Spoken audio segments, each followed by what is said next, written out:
ಅವ್ರಿಗೆ ಇಲ್ಲ ನನಗೆ ಬೆಳಗಾಗ ನಾ ಎದ್ದು ಯಾರ್ಯಾರ ನೆನೆಯಾಲಿ, ಬೆಳಗಾಗ ನಾ ಎದ್ದು ಯಾರ್ಯಾರ ನೆನೆಯಾಲಿ, ಎಳ್ಳು ಜೀರಿಗೆ ಬೆಳೆಯೋಳ, ಎಳ್ಳು ಜೀರಿಗೆ ಬೆಳೆಯೋಳ ಭೂಮಿ ತಾಯಿ ಎದ್ದೊಂದು ಗಳಿಗೆ ನೆನುದೇನು. ಇದು ತ್ರಿಪದಿ ಬಿಸೋಕಲಿನ ಮುಂದೆ ಕೂತ್ಕೊಂಡು.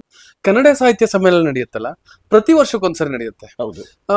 ಆಲ್ಮೋಸ್ಟ್ ಈಗ ಸರ್ಕಾರದಿಂದ ಕೋಟ್ಯಾಂತರ ರೂಪಾಯಿ ಫಂಡ್ಸ್ ಬರುತ್ತೆ ಸರ್ ಸಾಹಿತ್ಯ ಸಮ್ಮೇಳನ. ಪ್ರತಿ ವರ್ಷ ಒಂದ್ಸರಿ ಮಾಡಿದ್ರೆ ನಮ್ಗೆ ಉಪಯೋಗ ಆಗುತ್ತಾ? ಆ ಫಂಡ್ಸ್ ಗಳನ್ನ ಯಾವ್ದಾದ್ರು ಸರ್ಕಾರಿ ಶಾಲೆಗೋ ಅಥವಾ ಹಳ್ಳಿಗೋ ಯಾವ್ದಾರು ಹಾಕಿದ್ರೆ ಯೂಸ್ ಆಗುತ್ತಾ?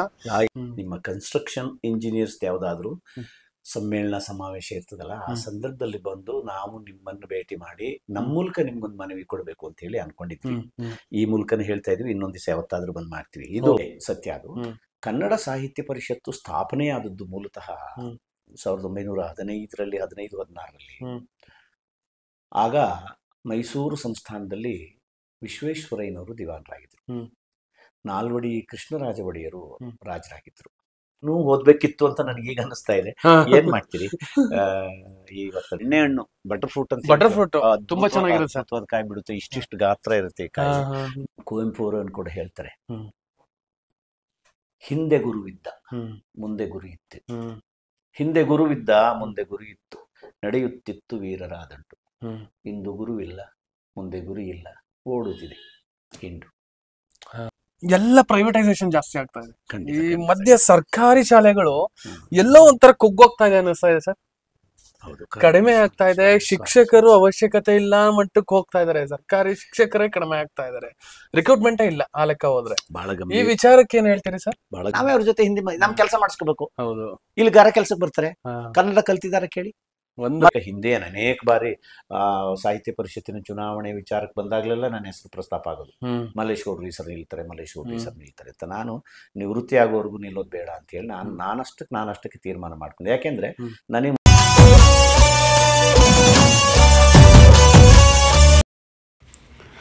ಕನ್ನಡ ಎನೆ ಕುಣಿದಾಡುವುದೆನ್ನದೆ ಕನ್ನಡ ಎನೆ ಕಿವಿ ನಿಮಿರುವುದು, ಕಾಮನ ಬಿಲ್ಲನ್ನು ಕಾಣುವ ಕವಿಯಳು ತೆಕ್ಕನೆ ಮನಮೈ ಮರೆಯುವುದು, ಬಾರಿಸು ಕನ್ನಡ ಡಿಂಡಿಮವ ಓ ಕರ್ನಾಟಕ ಹೃದಯ ಶಿವ. ವೀಕ್ಷಕರೇ, ಈ ಒಂದು ರಚನೆ ನಿಮ್ಮೆಲ್ಲರಿಗೂ ಗೊತ್ತೇ ಇರುತ್ತೆ, ನಿಮ್ಮೆಲ್ಲರ ವಿಶ್ವಮಾನವ ಕುವೆಂಪು ಅವರು ಬರೆದಿರೋದು. ಹಾಗಾಗಿ ಅದೇ ರೀತಿ ನಮ್ಮ ಹಾಸನದಲ್ಲಿ ಒಬ್ಬರು ಕನ್ನಡ ಭಾಷೆ ಕನ್ನಡ, ಜೀವ ಕನ್ನಡ, ರಕ್ತ ಕನ್ನಡ, ಕನಸು ಕನ್ನಡ, ಅವರ ಬದುಕನ್ನು ಕಟ್ಟಿರೋದು ಕನ್ನಡ ಅಂತ ಹೇಳಿ ಅವರ ಜೀವನ ಶೈಲಿಯನ್ನೇ ಕನ್ನಡದಲ್ಲಿ ಮಾಡ್ಕೊಂಡಿದ್ದಾರೆ. ಹಾಗಾಗಿ ಅವರು ಯಾರು ಅನ್ನೋದು ನಿಮ್ಗೆಲ್ಲರಿಗೂ ಗೊತ್ತೇ ಇರುತ್ತೆ, ತುಂಬ ಚಿರಪರಿಚಿತರು ಹಾಗೂ ಸಾಮಾನ್ಯರಲ್ಲಿ ಸಾಮಾನ್ಯರು, ಬೇರೆ ಯಾರೂ ಅಲ್ಲ, ಡಾಕ್ಟರ್ H.L. ಮಲ್ಲೇಶ್ ಗೌಡ್ರು. ಅವರ ಜೀವನ ಶೈಲಿಯನ್ನ ಮತ್ತು ಅವರ ಜೀವನ ಒಂದು ವ್ಯಕ್ತಿತ್ವವನ್ನು ನಿಮ್ಮ ಮುಂದೆ ಇಡ್ತಾ ಹೋಗ್ತೀನಿ, ನೋಡ್ತಾ ಹೋಗಿ ವೀಕ್ಷಕರೇ. ಸರ್ ನಮಸ್ತೆ. ನಮಸ್ಕಾರ. ನಮಸ್ಕಾರ ಸರ್. ನಮಸ್ಕಾರ. ಸುಮಾರು ದಿನಗಳಿಂದ ಕಾಯ್ದು ನಿಮ್ಮನ್ನ ಮೀಟ್ ಮಾಡ್ದಂಗ ಆಗ್ತದೆ. ತುಂಬಾ ಸಂತೋಷ. Thank you sir. ಮಧ್ಯದಲ್ಲಿ ನಾವು ಇಂಗ್ಲಿಷ್ ನ ಉಪಯೋಗಿಸ್ತೀವಿ, ದಯವಿಟ್ಟು ಅನ್ಯತಾ ಭಾವಿಸಬಾರ್ದು ನೀವು. ಇಲ್ಲ, ಅದೇನ್ ತಪ್ಪಿಲ್ಲ. ನಾವು ಆದ್ರೆ ಏನಾಗ್ತದೆ ಅಂತ ಅಂದ್ರೆ ಅನಗತ್ಯ ಅನ್ನೋ ಇಂಗ್ಲಿಷ್ ಶಬ್ದಗಳನ್ನ ಬಳಸುವಂತಹದ್ದು ಅಷ್ಟು ಶೋಭೆ ಅಂತ ಅನ್ಸೋಲ್ಲ. ಈಗ ಏನಾಗ್ತದೆ, ನಾವು ಇಂಗ್ಲಿಷ್ ಪದಗಳನ್ನು ಬಳಸುವಾಗ ಅನಿವಾರ್ಯ ಕೆಲವು ಇದಾವೆ. ಅನಿವಾರ್ಯ ಇಂಜಿನಿಯರ್ ಅಂತೀವಿ. ಇಂಜಿನಿಯರ್ ಅನ್ನಕ್ಕೆ ಕನ್ನಡದಲ್ಲಿ ಅಭಿಯಂತ ಅಂತ ಹೇಳ್ತಾರೆ. ಅಭಿಯಂತ ಅಂದ್ರೆ ಕನ್ನಡಿಗರಿಗೆ ಗೊತ್ತಾಗದೇ ಇರೋ ಶಬ್ದ, ಕನ್ಫ್ಯೂಷನ್ ಆಗ್ಬಿಡುತ್ತೆ. ಹೌದು. ಅಂತ ಸಂದರ್ಭದಲ್ಲಿ ಇಂಜಿನಿಯರ್ ಅನ್ನುವಂತಹದ್ದು ಬಳಸಬಾರ್ದು ಅಂತಲ್ಲ. ನಾಮಪದಗಳು ಅನಿವಾರ್ಯ ಆದಾಗ ಕನ್ನಡ ಭಾಷೆಗೆ ಬರ್ತವೆ. ಆ ಕನ್ನಡ ಭಾಷೆಗೆ ಅದನ್ನ ಸರಿಯಾಗಿ ನಾವು ಹೊಂದಿಸ್ಕೊಂಡು ಬಳಸ್ತೀವಿ, ಅದು ತಪ್ಪೇನಲ್ಲ. ಆದ್ರೆ ಕೆಲವು ಕನ್ನಡ ಶುದ್ಧ ಶಬ್ದಗಳಿದ್ದಾವೆ. ಆ ಶುದ್ಧ ಶಬ್ದಗಳನ್ನ ನಾವು ಬಿಟ್ಟು ಅದರ ಜಾಗದಲ್ಲಿ ಏನೋ ಒಂದ್ ರೀತಿ ಸ್ಟ್ಯಾಂಡರ್ಡ್ ತೋರ್ಸಕ್ಕೆ ಆ ತರದ ಪದಗಳು ಬಳಸಿದಾಗ ಏನಾಗುತ್ತೆ, ನಮ್ಮ ಭಾಷೆ ಜಾಯಮಾನ ಹಾಳಾಗುತ್ತೆ. ನಾನು ಆಗ್ಲೇ ಹೇಳ್ದಂಗೆ ಸಾಮಾನ್ಯರಲ್ಲಿ ಸಾಮಾನ್ಯರಾಗಿದ್ದು, ವಿಶೇಷ ವ್ಯಕ್ತಿತ್ವವನ್ನು ಹೊಂದಿಕೊಂಡಿದ್ದು. ಒಂದು ವಿಚಾರ ಹೇಳ್ಬೇಕು ಅಂದ್ರೆ ಒಳ್ಳೆ ವಾಗ್ಮಿ ಕೂಡ ಹೌದು. ಒಂದು ಕಿರು ಹಿನ್ನೆಲೆನ ಇವ್ರ ಬಗ್ಗೆ ಹೇಳ್ತಾ ಹೋಗ್ತೀನಿ. ಜನನ ಜುಲೈ 1, 1961. ತಂದೆ ಲಕ್ಷ್ಮೇಗೌಡ, ತಾಯಿ ದೇವಮ್ಮ. ಊರು ಹೊಳೆನರಸೀಪುರ ತಾಲೂಕು, ಹನುಮನಹಳ್ಳಿ, ಹುಟ್ಟೂರು. ಹಳೇಕೋಟೆಯಲ್ಲಿ ಪ್ರಾಥಮಿಕ ಮತ್ತೆ ಪ್ರೌಢಶಾಲೆಯನ್ನು ಅಲ್ಲೇ ವ್ಯಾಸಂಗ ಮಾಡಿ ಹಾಸನದ ಅವಿಭಜಿತ ಸರ್ಕಾರಿ ಕಾಲೇಜಿನಲ್ಲಿ PU ಮತ್ತೆ ಪದವೀಧರನ್ನ ಪಡೆದಿದ್ದಾರೆ. 1984ರಲ್ಲಿ 5ನೇ ರ್ಯಾಂಕಿಂಗ್ನೊಂದಿಗೆ ಮೈಸೂರು ವಿಶ್ವವಿದ್ಯಾನಿಲಯದಲ್ಲಿ ಕನ್ನಡದಲ್ಲಿ MA. 1992ರಲ್ಲಿ UGCಯಲ್ಲಿ ಶಿಷ್ಯ ವೇತನ ಪಡ್ಕೊಂಡು ಮದುರೈ ಕಾಮರಾಜ ವಿಶ್ವವಿದ್ಯಾನಿಲಯದಲ್ಲಿ ಮೊದಲನೇ ರ್ಯಾಂಕಿಂಗ್ ಜೊತೆ MPhil ಪದವಿ. 2004ರಲ್ಲಿ ಮೈಸೂರು ವಿಶ್ವವಿದ್ಯಾನಿಲಯದಲ್ಲಿ PhD ಪದವಿ. ಅಂದ್ರೆ ಇವರು ಒಂದು ಫೀಲ್ಡ್ ಅಲ್ಲಿ ಅಚೀವ್ ಮಾಡ್ತಾ ಹೋಗಿಲ್ಲ ವೀಕ್ಷಕರೇ. ಯಾವುದೇ ತರ ಕೃತಿಗಳಾಗ್ಲಿ, ರೇಡಿಯೋದಲ್ಲಿ ಬರುವ ಚಿಂತನೆಗಳಾಗ್ಲಿ, ಇನ್ನೊಂದೇನಂತ ಹೇಳಿದ್ರೆ ರಂಗಭೂಮಿಯಲ್ಲೂ ಕೂಡ ಮತ್ತೆ ಅದ್ರ ಜೊತೆಗೆ ಜನಪದ ಗಾಯಕನು ಕೂಡ ಎಲ್ಲಾನು ಮಾಡ್ತಾ ಹೋಗಿದ್ದಾರೆ. ಅವ್ರ ಜೊತೆನೆ ಆ ವಿಚಾರಗಳನ್ನ ಮಾತಾಡ್ತಾ ಹೋಗೋಣ. ಸರ್, ನಿಮ್ಮ ಜೀವನಕ್ಕೆ ಸ್ವಾಗತ ಸರ್, ಫಸ್ಟ್ ಆಫ್ ಆಲ್. ಮತ್ತೆ ಈ ಒಂದು ಸಣ್ಣ ಪ್ರಯತ್ನ ಮಾಡ್ತಾ ಇದೀವಿ. ಈ ಕಾರ್ಯಕ್ರಮಕ್ಕೂ ಕೂಡ ದೃಷ್ಟಿಕೋನ ಚಾನೆಲ್ ನ ಸಬ್ಸ್ಕ್ರೈಬರ್ಸ್ ಕಡೆಯಿಂದ ಸ್ವಾಗತ ಸರ್. ನಮಸ್ತೆ ಸರ್, ಥ್ಯಾಂಕ್ ಯು. ಈ ಸಮಯನ ನಮಗ್ ಕೊಟ್ಟಿರೋದಕ್ಕೋಸ್ಕರ ಫಸ್ಟ್ ಆಫ್ ಆಲ್ ಧನ್ಯವಾದ ತಿಳಿಸ್ಬಿಡ್ತೀನಿ. ಯಾಕಂದ್ರೆ ಟೈಮ್ ಶೆಡ್ಯೂಲ್ ತುಂಬಾ ಟೈಟ್ ಇರುತ್ತೆ ಸಹಜವಾಗಿ, ನಿಮ್ಗೂ ಕೂಡ. ಸರ್, ಫಸ್ಟ್ ಆಫ್ ಆಲ್ ಈಗ ವೀಕ್ಷಕರ ಮುಖಾಂತರ ನಾನ್ ಕೇಳೋ ಪ್ರಶ್ನೆ, ಕನ್ನಡದ ಮೇಲೆ ಯಾಕೆ ಇಷ್ಟ ಅಭಿಮಾನ ಬಂತು ಸರ್? ಈಗ ಕನ್ನಡನ್ನೇ ಉಸಿರಾಗಿ ಇಟ್ಕೊಂಡಿದ್ದೀರಿ, ಕನ್ನಡದಲ್ಲೇ ಬದುಕನ್ನ ಕಟ್ಟಿದ್ದೀರಿ. ಮುಖ್ಯವಾಗಿ ಆ ಹಿನ್ನೆಲೆನ ಒಂದ್ ಸ್ವಲ್ಪ ಬಿಡಿಬಿಡಿಯಾಗಿ ಹೇಳಕ್ಕಾಗತ್ತಾ? ಖಂಡಿತ. ಕನ್ನಡದ ಬಗ್ಗೆ ಆಸಕ್ತಿ ಬರೋಕೆ ಕಾರಣಗಳು ಬೇಕಾಗಿಲ್ಲ. ಒಂದು ಮುಖ್ಯವಾಗಿ ನಾವು ಕನ್ನಡಿಗರು, ನನ್ನ ಮಾತೃಭಾಷೆ ಕನ್ನಡ ಅಂತ ಅಂದ ಕೂಡಲೇ ಕನ್ನಡದ ಬಗ್ಗೆ ಅಭಿಮಾನ, ಅದ್ರ ಬಗ್ಗೆ ಒಂದು ಸಹಜವಾದ ಆಸ್ತೆ ಪ್ರತಿಯೊಬ್ಬ ಕನ್ನಡಿಗನಿಗೂ ಇರ್ತದೆ. ಆದ್ರೆ ಅದನ್ನು ಹೆಚ್ಚು ಹೆಚ್ಚು ಓದಬೇಕು ಅಂತ ಅನಿಸಿದ್ದು, ತಿಳ್ಕೊಬೇಕು ಅಂತ ಅನಿಸಿದ್ದಕ್ಕೆ ಕಾರಣಗಳಿರ್ತವೆ. ಹೌದು, ಖಂಡಿತ. ಅದನ್ನ ನಾವು ನೋಡ್ಬೇಕು ಅಂತ ಅಂದಾಗ ಅದಕ್ಕೆ ಕಾರಣಗಳಿರ್ತವೆ. ನಾನು PUC ತರಗತಿಯಲ್ಲಿ ವ್ಯಾಸಂಗ ಮಾಡ್ತಾ ಇರ್ತಕ್ಕಂಥ ಸಂದರ್ಭದಲ್ಲಿ ಅನೇಕರು ನಮ್ಮ ಜಿಲ್ಲೆಯ ಮತ್ತೆ ಚಿಕ್ಕಮಗಳೂರು ಆಸ್ಪಾಸ್ನ ಈ ಮೈಸೂರು ಪ್ರಾಂತ್ಯದಲ್ಲಿ ಕೇಳಿರ್ತಾರೆ. AS ಕಾಳೇಗೌಡರು ಅಂತ ಹೇಳಿ ದೊಡ್ಡ ವಿದ್ವಾಂಸರು ಅವರು ಕನ್ನಡದಲ್ಲಿ. ಅವರು ಮೊದಲಿಗೆ ನನಗೆ PUCಯಲ್ಲಿ ಪಾಠ ಮಾಡಿದ್ರು. ಇಂಗ್ಲಿಷ್ ಗೀತಗಳು ಅಂತ ಹೇಳಿ ಕವನ ಸಂಕಲನ ಇತ್ತು BM ಶ್ರೀ ಅವರದು. ಆ ಗೀತಗಳು ಪಾಠ ಮಾಡುವಂಥ ಸಂದರ್ಭದಲ್ಲಿ ಅವ್ರ ಪಾಠ ಕೇಳ್ತಾ ಕೇಳ್ತಾ ಕೇಳ್ತಾ ಕೇಳ್ತಾ ಕನ್ನಡ ಸಾಹಿತ್ಯನ ಓದಬೇಕು ಅಂತ ಹೇಳಿ ನನಗೆ ಆಸಕ್ತಿ ಅವತ್ತು ಮೂಡ್ತು. ಹಾಗಾಗಿ ನಾನು PUCಯಲ್ಲಿ ಓದುವಾಗಲೇ ಪದವಿನಲ್ಲಿ ಕನ್ನಡದವನ್ನ ಸಾಹಿತ್ಯ ಪತ್ರಿಕೆಯಾಗಿ ತಕೊಂಡು ಅಧ್ಯಯನ ಮಾಡಬೇಕು ಅನ್ನುವಂಥ ನಿಲುವಿಗೆ ಬಂದಿದ್ದೆ ನಾನು. ನಿರ್ಧಾರ ಮಾಡಿಬಿಟ್ಟೆ ನಾನು. ಅದಕ್ಕೆ ಮೂಲ ಕಾರಣ ನಮ್ಮ AS ಕಾಳೇಗೌಡರು, ನನ್ನ ಗುರುಗಳು.